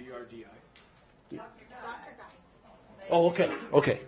So that was Dr. Nicolette. Okay, so number 2, strong communicator, an effective relationship builder with all political stakeholders and politically savvy. That says number 1, Joe. Number 3, who had purple? Okay. A 2 for Mr. Church. That's number 2. Yep. ACW. Oh, so there's 2 W's. Okay. Is it that has a 3? And number 2. ARM. Yep. Number 3, successful leadership experience and commitment, genuine commitment to WCSD. So that is Mr. Church's number 1. That is Joe's number 4. That is CW. Okay, that's Colleen's 1, and Beth's 1, and Dr. Dye's 4. Okay. Number 4, tenacious leader who models integrity, authenticity, and conviction. Joe rated that a 3. JDC rated it a 4. CW rated it 3. Beth rated it 2. Mr. Mayberry rated it 1. Number 5, a results-oriented leader with strong financial and administrative experience. That's a 4 from Mr. Mayberry. That is a 3 from JDC. That's a 2 from Dr. Dye. That's a 4 from CW. That's a 4 from President Smith. And it's a 2 from ACW. Number 6, empathetic leader places community above self. That's a number 1 from ACW, a number 3 from Mr. Mayberry, and number 2 from Joe. And the last one, classroom educational experience, school experience, ACW is a 4, CW is 2, and Dr. Dye is a 3. So that gives us all of our votes.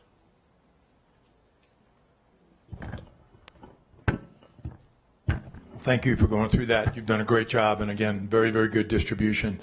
For us, clearly, strong communicator, successful leadership experience, results-oriented leader, and a tenacious leader are your top 4.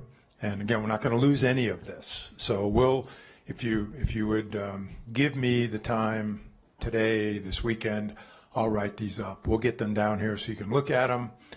Proof them, but you are approving those 4. Yeah, and the motion is fine for that. The way that we have the recommended motion would adopt these, and then they'll bring them back in the more refined way. But this is this will be the approved list that we're adopting, and so we can do that in this motion, and formalize our belief in what we just did. Okay.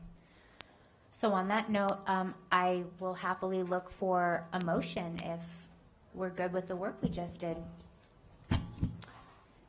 Trustee Nicolette here. I move that the Board of Trustees approves the list of desired characteristics, skills, qualities, and experiences in the next superintendent process. I second. No. I think that's fine. I mean, so as a friendly amendment, Ms. Montalvo is suggesting that we add from the list created by the board. Yes, that's fine. Are you good with that, friendly, from the list created by the board? Okay. Fantastic. So for all those in favor of the motion, please say aye. Aye. Aye. All those opposed, nay. All right, motion carries 7-0. That was a lot of fun. That was fantastic. Okay, fantastic. So we're gonna continue moving on here. And that brings us to item 2.03. This is the presentation, discussion, and possible action for the Board of Trustees to receive information about and provide input on the advertisement plan for the superintendent of schools to be conducted by McPherson and Jacobson. This is also an item for possible action, and this is a pretty straightforward item. We will take public comment, but let's start to quickly go through these, and then we'll start getting to our final decisions here. Okay, so what you see here is the chart of our typical advertising venues. So everything in that yes column that is marked, that is already accounted for in the expenses that we presented in our proposal. That's already in your fee and expenses that you're planning on. So the top ones there are our social media presence that we get out. We will, you are a member of the Council of Great City Schools, so that helps there. That's another avenue. AASA is the American Association of School Administrators. That is where we get the most traction. When we ask folks on every application where they learned of the vacancy. AASA is far and away the place where folks are looking for superintendent's jobs. And topschooljobs.org is next. That is the online job presence of Education Week, the journal. National Association of Black School Educators and the American Association of Latino Administrators Association. Those two are also included. We get pretty good traction there as well. So our recommendation is that at a minimum we do this. I don't think there's really a need to do, for example, the district administration website. That's a pay-for-play kind of thing. It's a targeted but very limited audience. I don't think we would get much traction there. In addition to this, what I would ask is, are there, because this will blanket the country. What we have there will easily blanket the country in terms of the places where people look most. We obviously want to honor the thought for local talent and the desire for local talent. And so that's where you can help us if there are suggested places where we'll send it to the Administrators Association and those kinds of things that are for their distribution if they choose. But are there other outlets that we specifically should consider, and we'll look into what those costs are and how effective they would be. If I may, I've got to go too. Yeah, Trustee Church had his light on. Let's just ask clarifying questions. Well, we do have to go to public comment, and then we can, move to a motion. But Trustee Church. As I told the board president, I have to leave here very shortly. So these, when I did my research, you see the exact same ad over and over and over.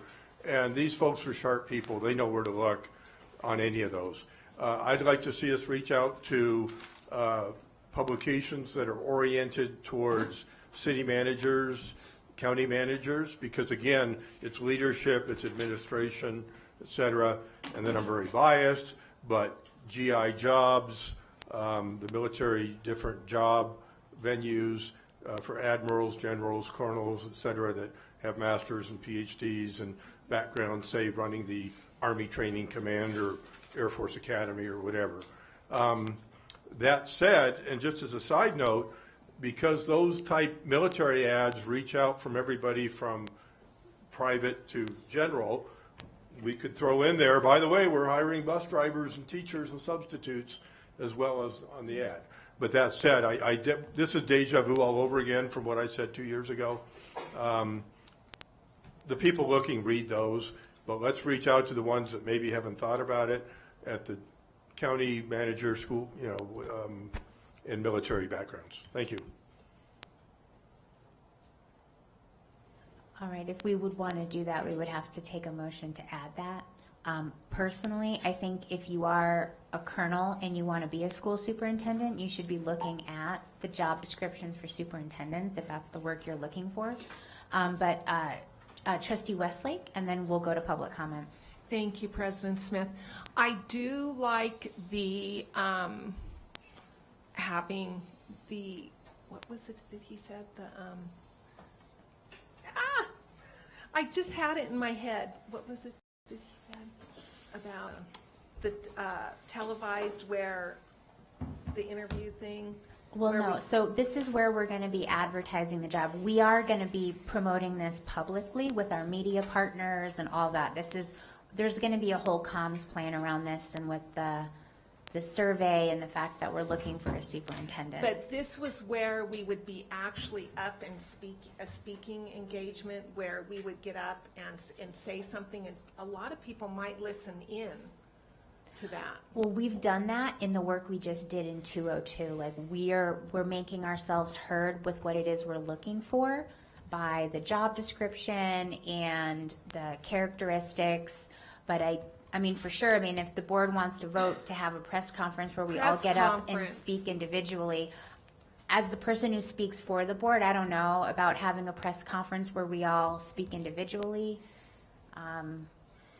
Just think that through. I mean, we have all spoken individually, and to create the list we just made and all the work we're doing so far, I want to remind everyone that we don't have authority individually. We only have authority as a governing body. So the decisions we make and the votes we make are our unified statements. JJ, do we have any public comment? Mike Krogan. Hi, Mr. Krogan. I'm not sure I'm in the right place at the right time here. I'll just make the comment and you can tell me to hush up. I'm going back to the wards on the nose thing. I think it's legitimate, given the position that we're in that I just spoke about a few minutes ago. I think it's a good idea to put into the interview protocols, prompts, whatever it is, to get feedback from the applicants, the candidates, about what they know about the school district. What kind of research have they done? What do they know about us? What have they heard about us? Do they know of the grievances that we share from here to the kindergarten about trying to hang on to somebody of worth? And I don't know where it goes, whether it's in a prompt for the interviews or whether it is in the job descriptions that they're going to be working on this weekend. But somewhere I would like us to learn something about each candidate's or applicant's impressions of who we are and why they want to come here. That's all. Thanks. Thank you, Mr. Krogan. All right, I'll bring it back to this board. Oh, I'm so sorry. I'm so sorry. Mr. Bailey, I see you out there. Hi. Welcome.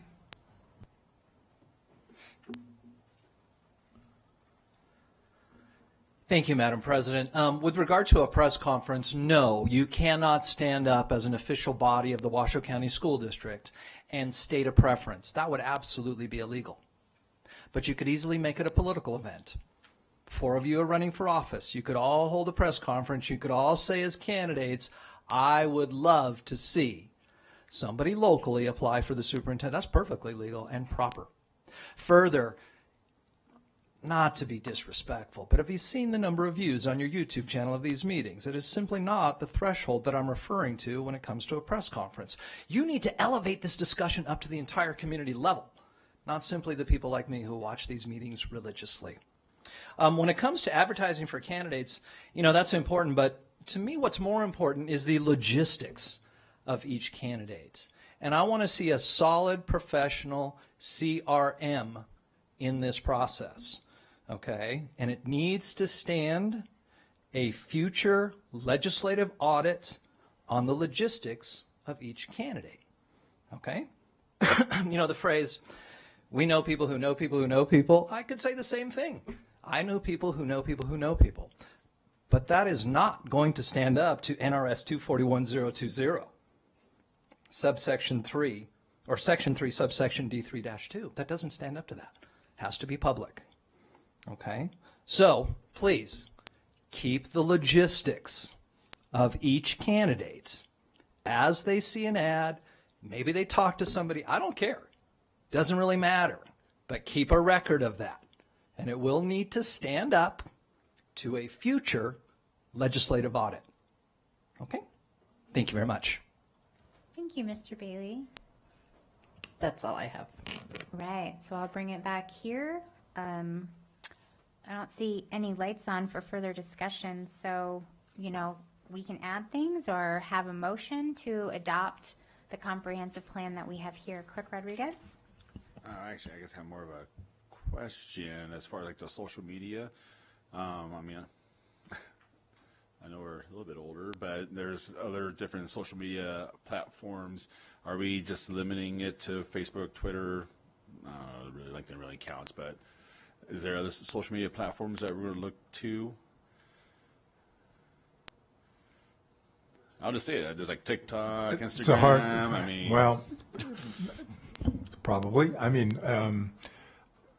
Honestly, we leave that up to the home office. They're quite a bit younger than we are, so I think if there's something out there that they've attempted to use, certainly we can put that to them. Yeah. So what's listed here is where we actually have a social media presence. That's McPherson Jacobson. Counts. So, but yeah, we. And I guess I just. Once we have that posting, right? That can be sent and go, and it can go anywhere and by anyone. So, you're right. It's potentially endless. And I guess I'm just trying to understand, like, are we going to, like, is the firm going to actively reach out to different groups? I mean, are these just advertising venues? I mean, can you kind of elaborate a little bit more so I kind of have a bit better of understanding to the search effort? So, yes, so these are actually landing spots for the postings and the announcement. They go in different ways, right? So Council of Greater City Schools, that manifests in communication to the members, for example. AASA is Career Central, a posting on there. So those are the two opposites, right? One is pushed, one is hunt and seek. So folks that are actively seeking to move to a different superintendency from where they are now, or into a superintendency from where they are now, whatever that job is, will get this venue. We never have, like our website, for example, gets 200,000 hits. So this is very. It's comprehensive in the superintendent search world in terms of where it hits. Okay, and I can appreciate those type of candidates that are looking to be a superintendent, but I guess like maybe what are we doing for those that aren't? I mean, are we looking for anyone like that maybe doesn't want this job from that standpoint? Like, even that kind of makes sense. Sorry. So are you talking about maybe somebody who isn't actively applying, but that they think, you know what, we know somebody that could be a good fit here, so that's more of like the private individual level recruiting, maybe that so. more the head hunting than this is like where the ad's going to be posted. Right. So do you do individual level, I think I know someone who could be a good fit, and then do one-on-one head hunting with them? And then also from the standpoint too, like, this is, like local talent. I mean, are we going to put anything in RGJ? I mean, billboards, I don't know. Which is what I asked. That's why we brought this for discussion, Okay. is if there is, and really that's, I think, the question to be answered is, I know you want to honor, heard very loud and clear, you want to make sure that no stone goes unturned regionally, right, or in the state, and we want to do that as well. That's where we're asking for you if there's some venue locally, because we've got the nationwide landscape covered. But if we want to specifically hone in on local talent, we need some help with that. So what we could do is, we could adopt this list plus local. Well, newspapers up there. Yeah, but it doesn't have an X next to it. So what a motion could look like is that we approve this advertising in addition to also our local newspapers. Like, that's as easy as it is. I see lots of lights on. Dr. Nicolette, followed by Vice President Mayberry. As we talk about local, maybe our Nevada Association of School Boards, is that up there? I didn't. It's right underneath there. It's right under the State School Board Association. And then we have the Nevada Superintendent Association. Yes. Is that Admin Association, that's the next one on the list. state? I'm so used to looking at acronyms. Yes. Thank you.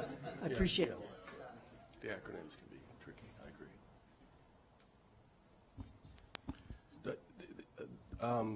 Just sort of piggyback on what Trustee Rodriguez said, I think there might be some value in, for people looking at the job and then letting folks know that, hey, this is available. Governmentjobs.com is pretty, I don't see that on there, and that's a pretty good venue for the public sector. It's pretty comprehensive, so I would add to that. And also, not to put our interim superintendent on the spot, but Dr. Do you see anything that may be missing from that list? I'm just interested in your input. Yeah. Well, I think obviously all of our local media partners, right? They all have websites. So, I mean, you could put it up there. I was actually thinking of going back to your desire to look at an educator. So there might be something within the National Education Association that you would, be able to do that. Your own local associations, your employee associations would be good because they may have contacts throughout. I don't know if they take paid ads though. So, I mean, I definitely see where you could pay for a placement for the local Reno newspapers and then governmentjobs.com. But we're thinking about not everyone who's going to disseminate it, but who takes paid placements for job postings or that we promote it. I don't know. I mean, like, does Channel 2 take paid job posts? I mean, I know they're going to report on this, but because again, I'm taking notes. I hear local Reno newspapers and then governmentjobs.com. Okay. Thank you for asking that. I wonder about in this region, we've got California associations, Arizona associations, maybe just in this region? Yes, so what we often run into with associations, right, for example, I don't know this for a fact because we haven't stepped in with this posting, but oftentimes they will only accept ads, right, or postings from their membership. So, for example, here's an example from Colorado where I live.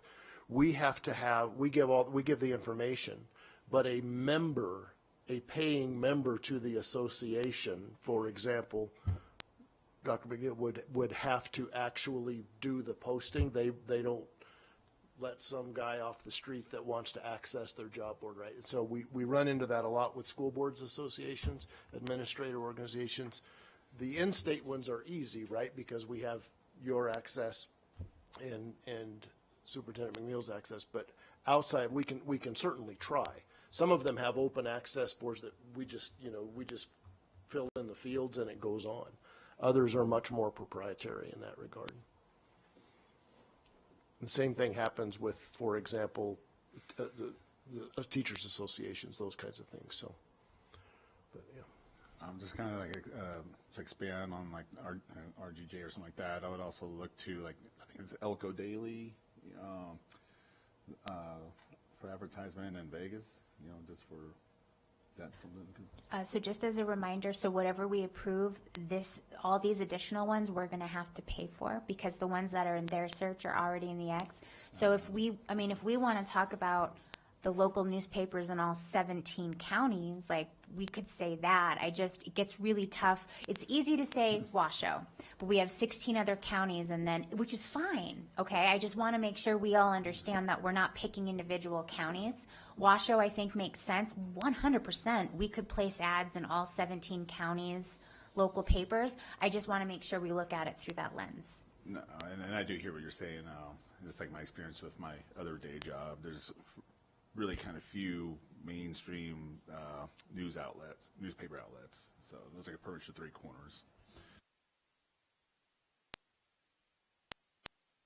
Okay, so I'm hearing a lot of consensus around the advertising plan as shown, and in addition, local Washoe County newspapers and governmentjobs.com. Are there any other specific items that I missed? I mean, we can. So again, this is our own advertising plan. We are going to have to pay for those. If we do outside of Washoe County, which is not a bad idea, my recommendation would be that it would be all 17 counties at that point, because I don't, which we can do or not do. I just want to make sure, you know, we understand that. Vice President Mayberry. I would just say, Madam President, I mean, I think what we've talked about, I'm comfortable with it. I think that, you know, this is a very publicly announced job with this process. So those that are in the know will be connected. I mean, I'm comfortable with what we're looking at and what we've discussed. So I mean. And to that point, if I may, we certainly want to make sure that there is direct access to the application portal front and center on your website, right? So I mean, if somebody says, oh, well, you know, I know that Washoe County is open, go to the website. We don't want to have them drill 4 or 5 pages to get to the link that goes to McPherson Jacobson's portal. And on that point, I mean, as a trustee, I share this stuff too on my social media. Not that I have 1 million followers, you know. And if I could just interject, we will obviously put it all over our website as well too. So we'll have a slider up there that we could use. Yeah, and we have a landing page that's already in development. Okay, so for anyone who might want to make a motion, it sounds like it would be, I move that the Board of Trustees approves the advertising plan as shown, in addition to local Washoe County newspapers and governmentjobs.com for the advertising plan for the superintendent position as discussed. So moved. Second. Do you have a comment on the motion? Okay, they beat you to it. Okay, so motion by Trustee Nicolette, seconded by Trustee Woodley. Seeing no lights on for the motion, all those in favor, please say aye. Aye. Aye. All those opposed, nay. All right, motion carries 6-0. Thank you very much.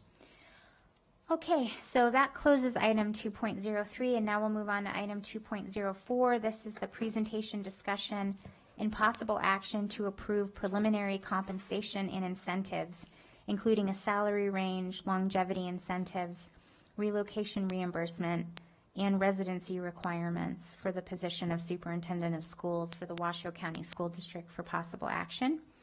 And so again, we have Dr. Cooper and Dr. Joel. One thing I do want to point out here before we turn it over is that these are preliminary ideas. We would enter into specific negotiations. So just because in this item we say something's on the table does not mean it's a guarantee, because things are always traded out. It's our intentionality here for our partners to be able to discuss that there's a variety of ideas on the table for how we might compensate them or incentivize them, but nothing firm would come out until it's time to actually individually negotiate with someone, okay? And on that note, I will pass this over to you. Thank you. Thank you for that, teeing that up so eloquently. We really are just looking to have some acknowledgement and some authorization around these high-level pieces, because these are the questions that candidates will ask first and foremost, right? And so, you know, if you were inclined to only do a 1-year contract when Nevada law allows 4, right, that we need to know that. And then the others are pretty clear. As President Smith said, you're not writing the contract today, and you're not defining contract parameters today. It's really more about components. Okay, so around base salary. So you have in your packet, I believe that was an attachment. That's an excerpt from a nationwide study that breaks this down into national superintendent data down in bands of enrollment. So that's one data point that we use. We then take that data. We have employment contracts that we see all the time. Every district that we step into, we always look at the existing contracts, so we know what that's around. We know what we've posted in other areas. Albuquerque, for example, where I just wrapped up this week, know exactly what that range was. And then, so we have all of those different data points, and then each of those, where possible, where we know specifically where it's coming from, we simply use cost of living calculator, varying calculator by zip code, to figure out, you know, what's the power of a dollar in Houston as opposed to the power of a dollar in Reno or wherever else. So all that said, when you did this search previously, you posted a range of 275 to 310. Even if I didn't know what that range was, that's almost identically where we would have landed with our data. That it worked then, it still works now. Of course, negotiations are negotiations. You're not bound to either end of that.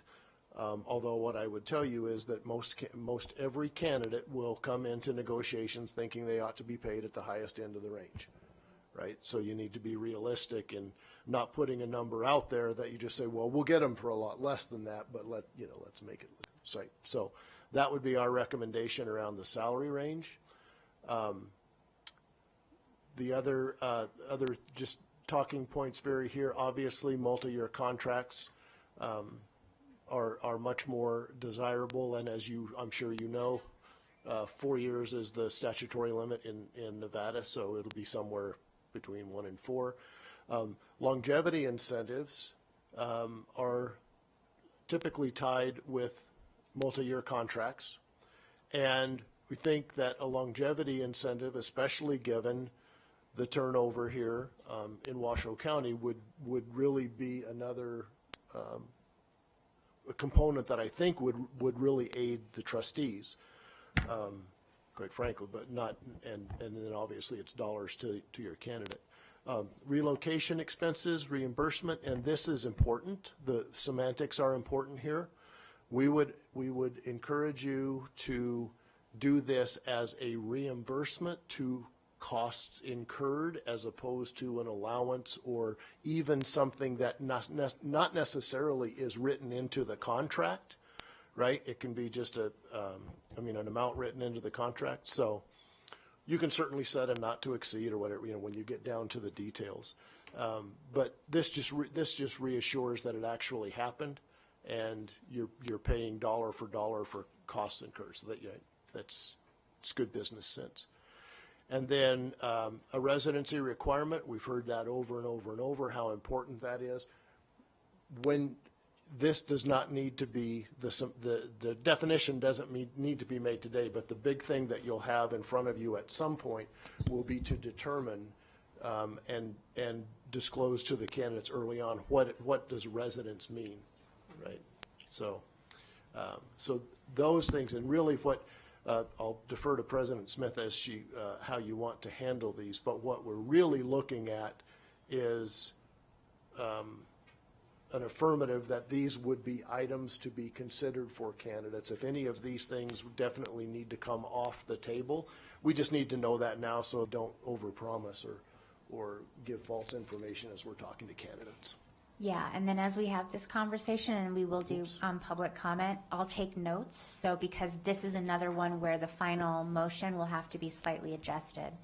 And on that note, I'll jump in. I have a preference for a multi-year contract. It's within this board's capacity certainly to decide on a single year, but knowing that you need to have a leader in place for 3 to 5 years before you really start to see tremendous growth, coming out of the gate and saying we're not going to give anything more than a single year contract, I think would defer good candidates. So, and just so everyone knows, we're not deciding the number of years. What this could look like is that it includes a preference for a multi-year contract. We're not guaranteeing anything. We're signaling that we have a preference for multi-year. That is my preference on that one. Vice President Mabry? Yeah, thank you, Madam President. I share your sentiments on that. On the residency requirements, what is a standard or maybe some template language that you've used that's maybe more on the stricter side in terms of residency requirements? 3 months. But can you help us understand that? So, Because I think that is important to most of us. So, do you mean like the time frame Yes. by which yes. So, I can tell you that in my contract, I had 12 months to establish permanent residency in the school district. Okay. Now, I was already there, right? But that was so I say that because that wasn't specific, wasn't just germane to my candidacy there. So, but What is residency requirements typically? How do you define that? that's It- do you want?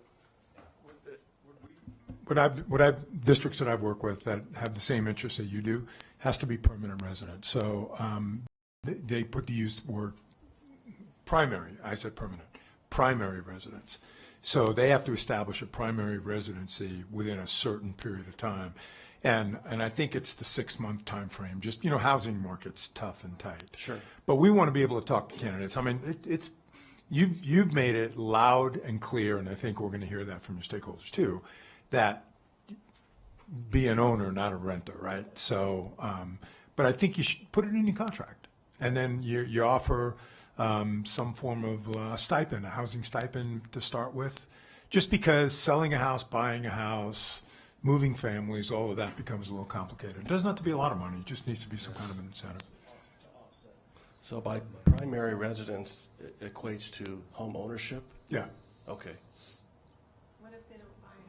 Well, so on that, some of the wording that, because, we can't necessarily require that they buy a house. Some of the wording I'm playing around with in my head, and I'm going to explain why I put the word household in here, but household permanent residence within 12 months, whatever we think. The reason why I want to suggest household permanent residence is because being in a situation where you have a family living in 2 different places is inevitably going to be a push-pull for someone.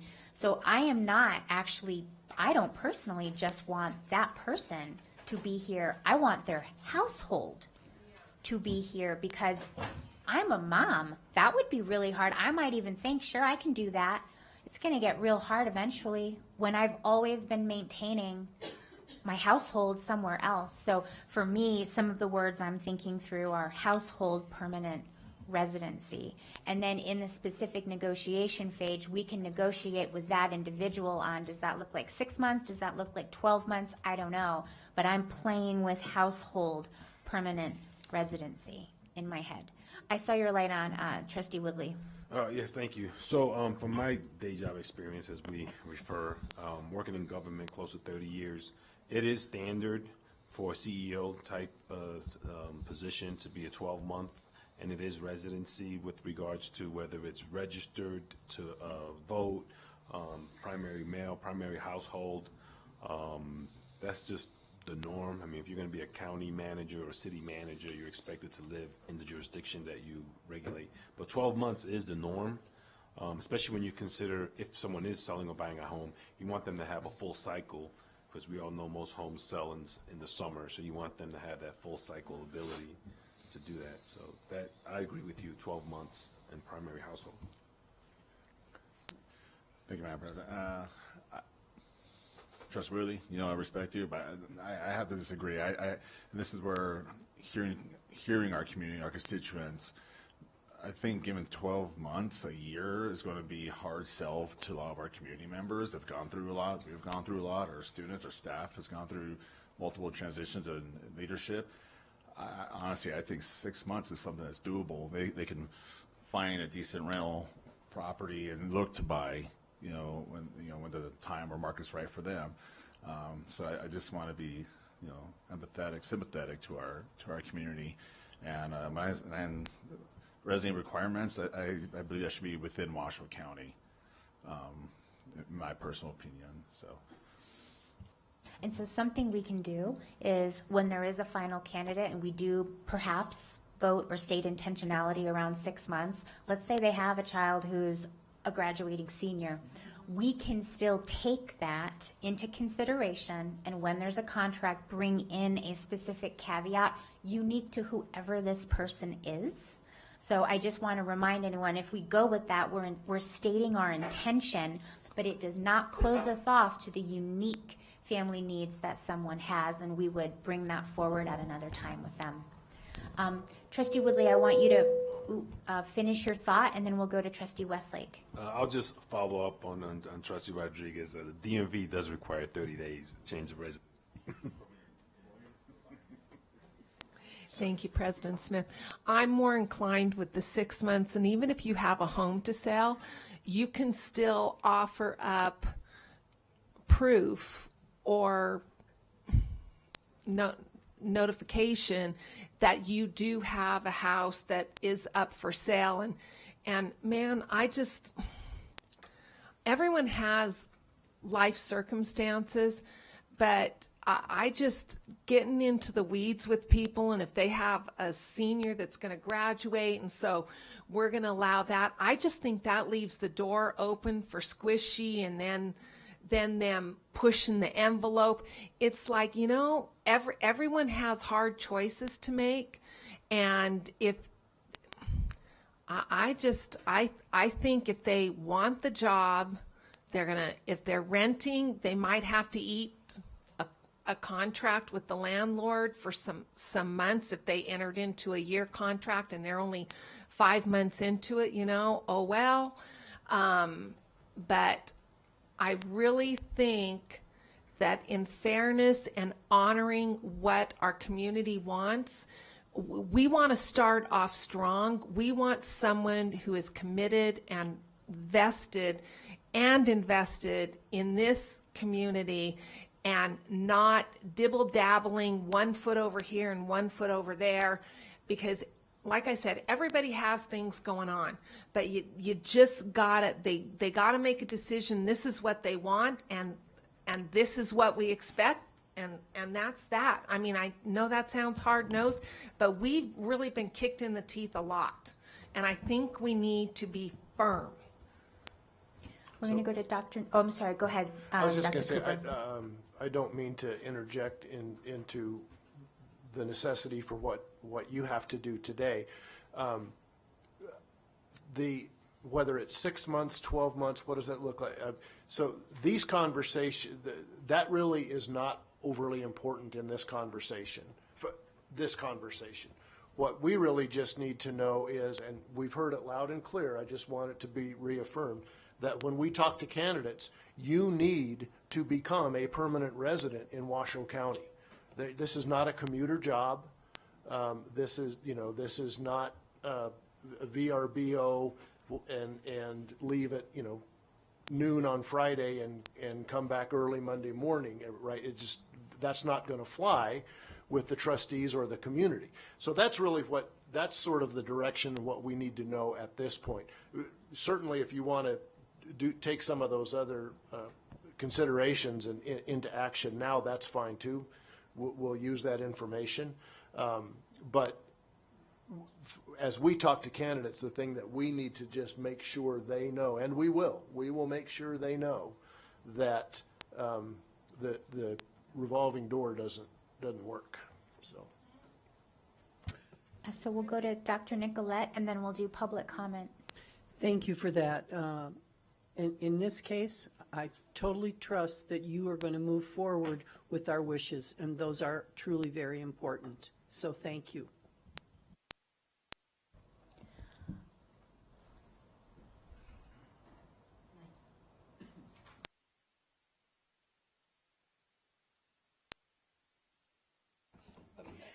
Mike Krogan. Hi, Mr. Krogan.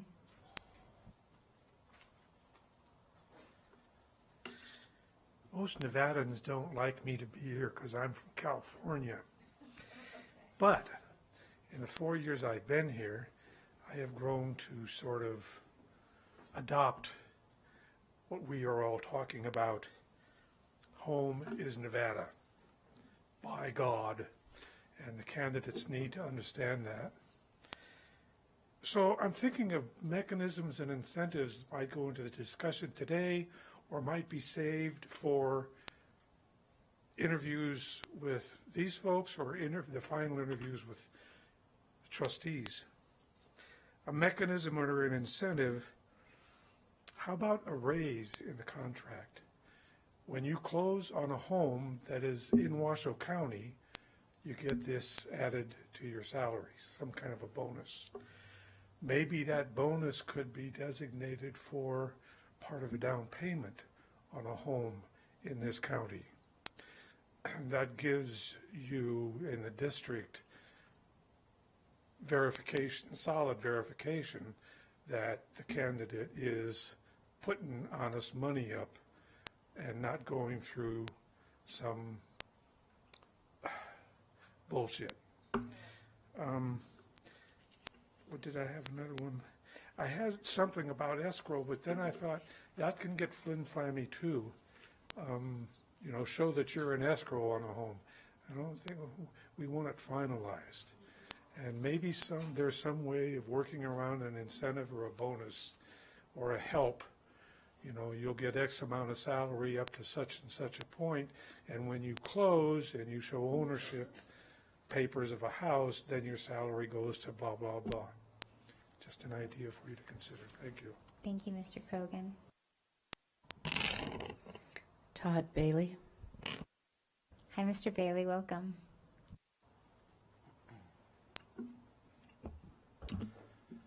Thank you. We have to stop rewarding the 1% in education, okay?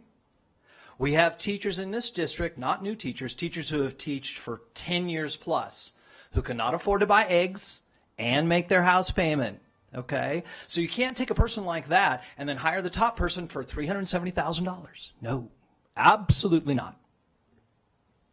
The salary of the next superintendent should absolutely not exceed $250,000. That's it, guys. No more. That's a gross income monthly of $20,000 plus. Who in the room makes that? I'm not even sure you guys make $20,000. No way, right? $20,000 a month, sir? No way. $250 is the top. That includes salary, benefits, 401k contributions, car allowance, housing allowance, phone allowance, unintended and unnecessary travel expenses and conventions. And by the way, I know that those are kind of a party. How do I know? Well, because some trustees went on those trips too, and they told me about it. So I appreciate conventions and travel, not to exceed $250. Okay? I'm willing to go with moving expenses with a cap.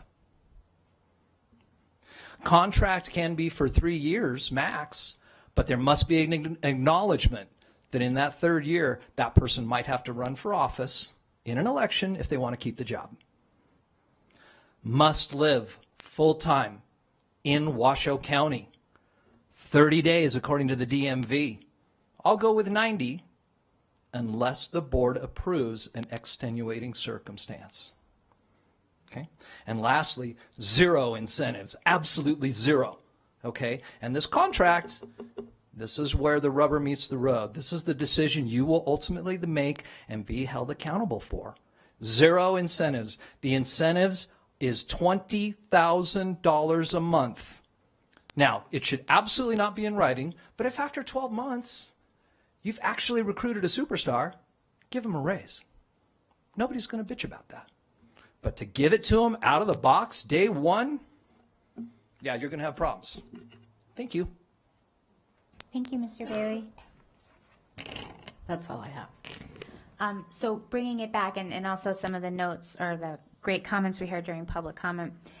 This motion, to be really clear, only, and I have one that's I'm kind of thinking through, would only address things like incentives or relocation reimbursements as potentials. It's not promising them this. It's just putting it on the table because there's always a give and a take so that they can advertise and people can, is there the possibility for reimbursement for relocation? We're not promising any of this to anyone necessarily. We're just kind of stating a preference to it. Everything's going to be open to negotiation for that. And that would be like a part of the motion. So I want to be really, really clear that these are just things that we have on the table, with the exception, and this is kind of where I'm thinking that we would be able to put that there would be a requirement for full household permanent residence in Washoe County, and then that would be individually negotiated with the person, you know, when we actually pick them. So I just want to be clear. And so for our news partners who are watching this, depending on where this motion goes, we're not promising somebody necessarily all of these things. We're just saying that we're willing to have conversations with you about them. Trustee Westlake. Thank you, President Smith. I have to agree with Mr. Bradley. Oh, Mr. Davis, sorry. Bradley. Bailey, I'm so sorry. I'm terrible with names. Mr. Bailey. You know, countless superintendents, it's a revolving door. They come to Washoe County. We're so grateful to have them here. Here's the bag of gold. They grab the bag of gold and then they cut and run. The incentive is we're damn great and they should want to be here. We shouldn't have to pay someone. We pay them for the work they do, and we should pay them equitably and what is deserving. But we shouldn't have to pay them. This goes back to our value. We shouldn't have to pay them to want to work here. Who does that? Who does that? Who pays someone to get them to come and work somewhere? You pay them for what the job requires, the effort that it requires, the work that's going to have to be done, the time that they're going to have to put in. Not because we want them to want to work here. And I think we shouldn't incentivize and devalue ourselves. They just should want to work here because we're great. And this is a wonderful career opportunity for them to build something with us. And if that's not good enough, then I don't think that's our candidate. And I'm sorry I'm getting so heated about it, but we deserve better. Maybe this would be a good time to go to the AASA salary schedule so that we can see what the range is currently in play right now for districts of our size. It's the other agenda item there. Because that's another thing I want to point out, everybody. We're not making a promise necessarily. So somebody who may want these three things here might have something lesser on this side, or somebody that's like, you know what, I don't need reimbursement for relocation. I'd rather have this. It's all just things that are on the table. At some point in the future, the board will be in a position to authorize one or a couple of us to carry all this into an actual negotiation. Last time that was President Angie Taylor and Vice President Dr. Diane Nicolette. That's only when the specificity actually comes into play. Okay, so I just want to clarify that. But maybe you could bring us through, because I really want to hear from you about what it is we need to be doing to attract people. Right. So I certainly would not argue any point that was made about you really want somebody to be here and you shouldn't have to pay them to want to be here. We get that. The fact of the matter is you are competing for, if you want to compete for the best talent, you have to compete against the best salaries. That's just what happens. So if I am looking to go to a district somewhere that's 50, 60, 70,000 kids, and that district, maybe one of those districts is Washoe County, maybe one is Northern Florida, maybe one is Colorado, is Denver, whatever it is. If there are 5 jobs and 4 of those jobs are posted in the mid 300 range or quartile, and another one's 250, I'm not going to look at the 250 job very quickly or very long. It's just, it's a candidate's market. So that's why we use this comparative data. We try to temper it a little bit with the cost of with the Department of Labor stuff and the cost of living, Department of cost of living analysis, CPI stuff, because $250,000 in Washoe County is different than $250,000 in DC, right? Just in terms of buying potential. So what you see here, the bottom 3 rows really are the rows that we look at primarily. because that takes you from 25,000 up to the largest districts. And now, that said, you can see where the districts that participate, and this would make sense, right? The larger the district, the fewer districts, right, of that size. So the end count, the number of districts that are reporting in this data for those largest districts is relatively small compared to the others. But if you look at all three of those bands, you're talking about 40 school districts, give or take, in that range. And so you can see that they show the minimum in the survey, the maximum, and then the quartile points. So where we ballparked this range for you, which is the same range as I mentioned that you had in the other search, you can see where those numbers would fall in line with these numbers. Right, so if your max that you're putting out there is 315, just scroll down that maximum line item there for those other districts. So, thank you. So another variable that I believe I'd like more information on, and that is all the other fluff. We've got information about salaries, but those other benefits that are very costly. Yes. So that that is, of course, that is up to, that's not referenced here, right? And that's not included in the range that we have suggested for you. We're talking about base salary. So I can tell you very straightforwardly that many superintendent contracts, if you talk in terms of total compensation as opposed to base salary, you're talking exponentially different worlds. That's, I won't editorialize on that, but that's it. In many instances, it's just a way of camouflaging compensation, right? Because nobody says, what is the total dollar amount of the contract you have with your superintendent? They ask you, what's your superintendent's salary? So,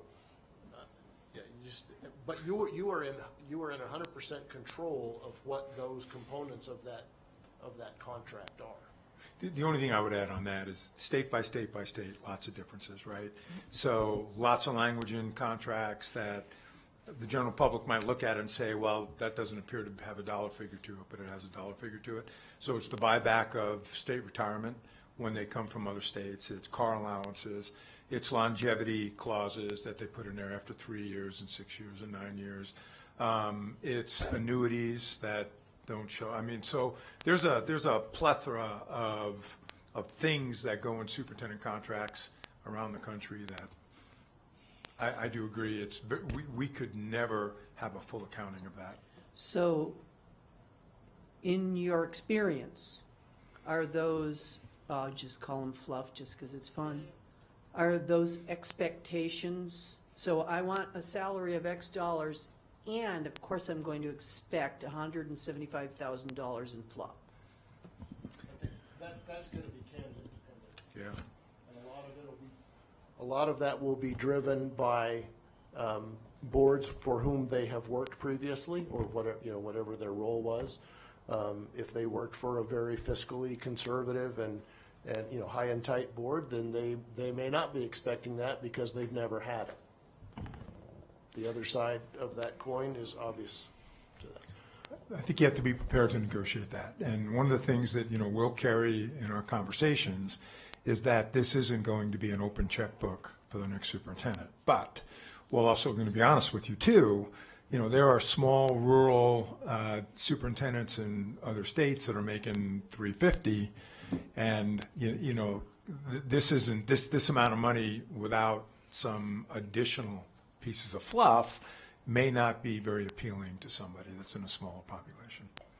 I think it's fair to say, and I hope that this meeting is required. We can't make it required, but word to the wise, if you want to apply here, I recommend you watch this entire work session, because anyone who sits down with us to negotiate later, I think would be surprised to find out we're not interested in being too fluffy. With that said, retirement, medical, dental, these are basics, team. Okay, so we're not talking about that now because that is sick time, vacation time, they're going to get the same thing that our, leadership team just has as a baseline. Everything would be individually negotiated. But the reason why we're not getting into the weeds like that is because that's very basic. Personally, I'm fine with the range as a starting point with what we did 2 years ago. I would not have made it more. I'm fine with the range as it is now, knowing that this is just an advertising starting point. And in the future, whoever we decide is going to be the negotiator for this, if it's me, I will give you my word, and any other colleagues that may join me in this will definitely keep this in mind. So we would, because here's the reminder, the full board has to vote on the contract. So whoever we decide as a subset is going to do the individual negotiation. The buck stops with the 7 of us, okay? Vice President Mayberry. No, so Madam President, I just want to help you bring this home. We're talking about components. Do you want specific numbers other than the salary range? Well, so here's what I was thinking, because we have the motion as it reads right now, up to where it says in contract components as discussed, including, and I can read the whole thing if you want to, including a multi-year contract, potential for longevity incentives and relocation expense reimbursement, and a requirement for full household permanent residence. Because the way that the motion was, and I'll read the whole thing, but the way that the motion was written requires customization based on the outcome of this dialogue. So it kind of looks like I move that the Board of Trustees approves the salary range of $275,000 to $310,000 and contracts components as discussed, including a multi-year contract, potential for longevity incentives and relocation expense reimbursement, and a requirement for full household permanent residence. That's just kind of where I'm playing with it, but that's the way that it would be. Go ahead. If I may, I like that. I would emphasize the home residence in Washoe County.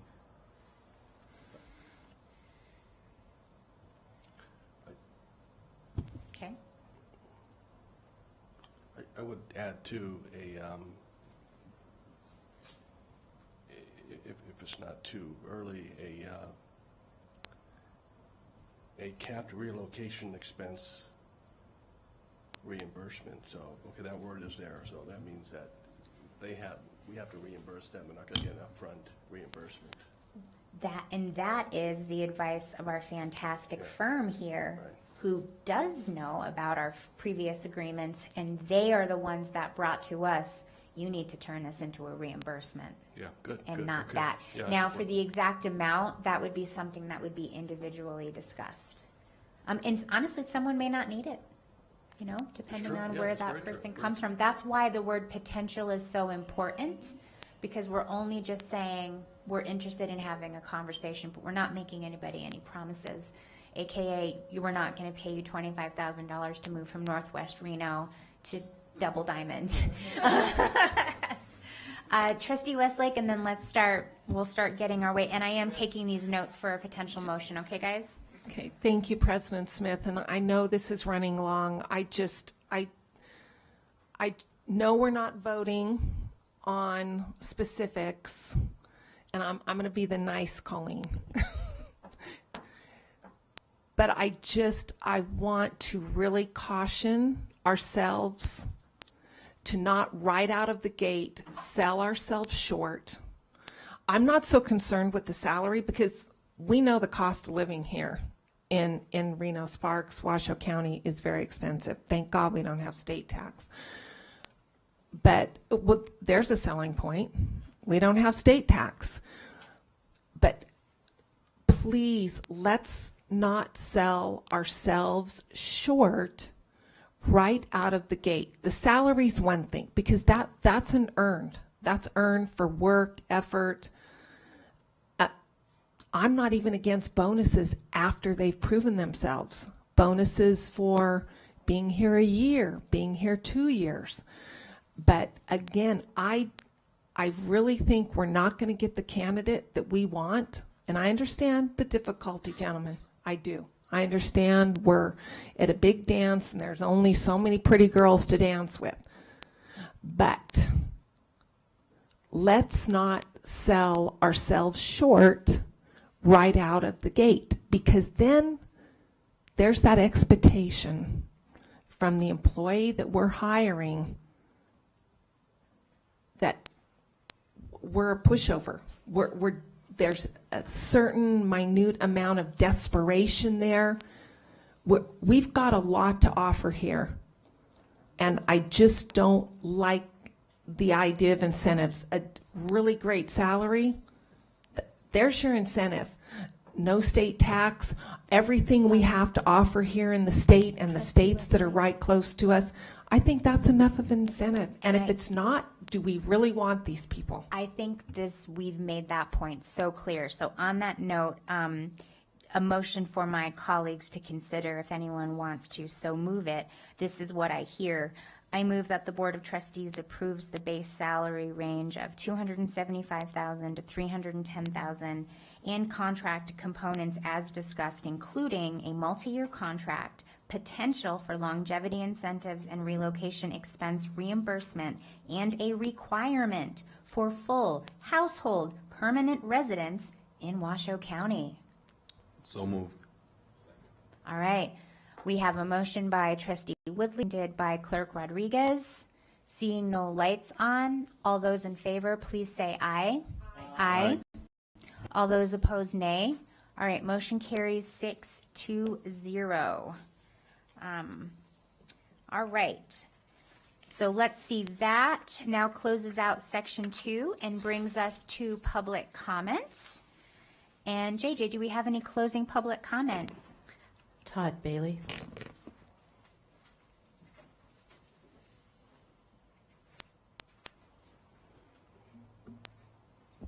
Madam President, I'll support your salary range that the board just agreed to, and that's fine. I actually do ask all the time about total compensation because the salary number just hides so much. I think the survey of salaries, you'd have to overlay the Nevada tax base and compare that with other states along with a number of other factors. Simply throwing up a salary survey is just not a complete picture, and boards previously have used that as a pressure point to approve things that later were a problem. Okay? This is why we need to elect superintendents. It's the only way to control education inflation, okay? There is no other way. If we leave it to the negotiations, we always end up with a higher cost. If we have an election and there's a statutory level of what that salary is, that solves that problem. But I want to end today on a high note.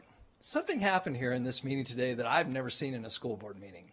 We all come into this room for usually one or two reasons. It's either public service, and there's several people on this board who do it, or we trip over something in government we don't like. And so we take action and we get involved. But the divisions, as minute as they are on this board, disappeared today. We had how many unanimous votes? All of them. Okay? That never happens. And so I would like all of you to walk out of here today with your heads held high. You accomplished some great stuff. Great public service as elected officials today. And I just think you should feel great about that. And some of the credit should go to the firm. Okay? You guys did a great job. So I really appreciate it. Thank you very much for all the work you did today. And I hope you feel good about it because you did a great job. Thank you, Mr. Bailey. I appreciate that. That's all I have. All right. That's great closing public comment. That brings us to item 302. At 2:56 p.m., I call this meeting adjourned. Thank you so much.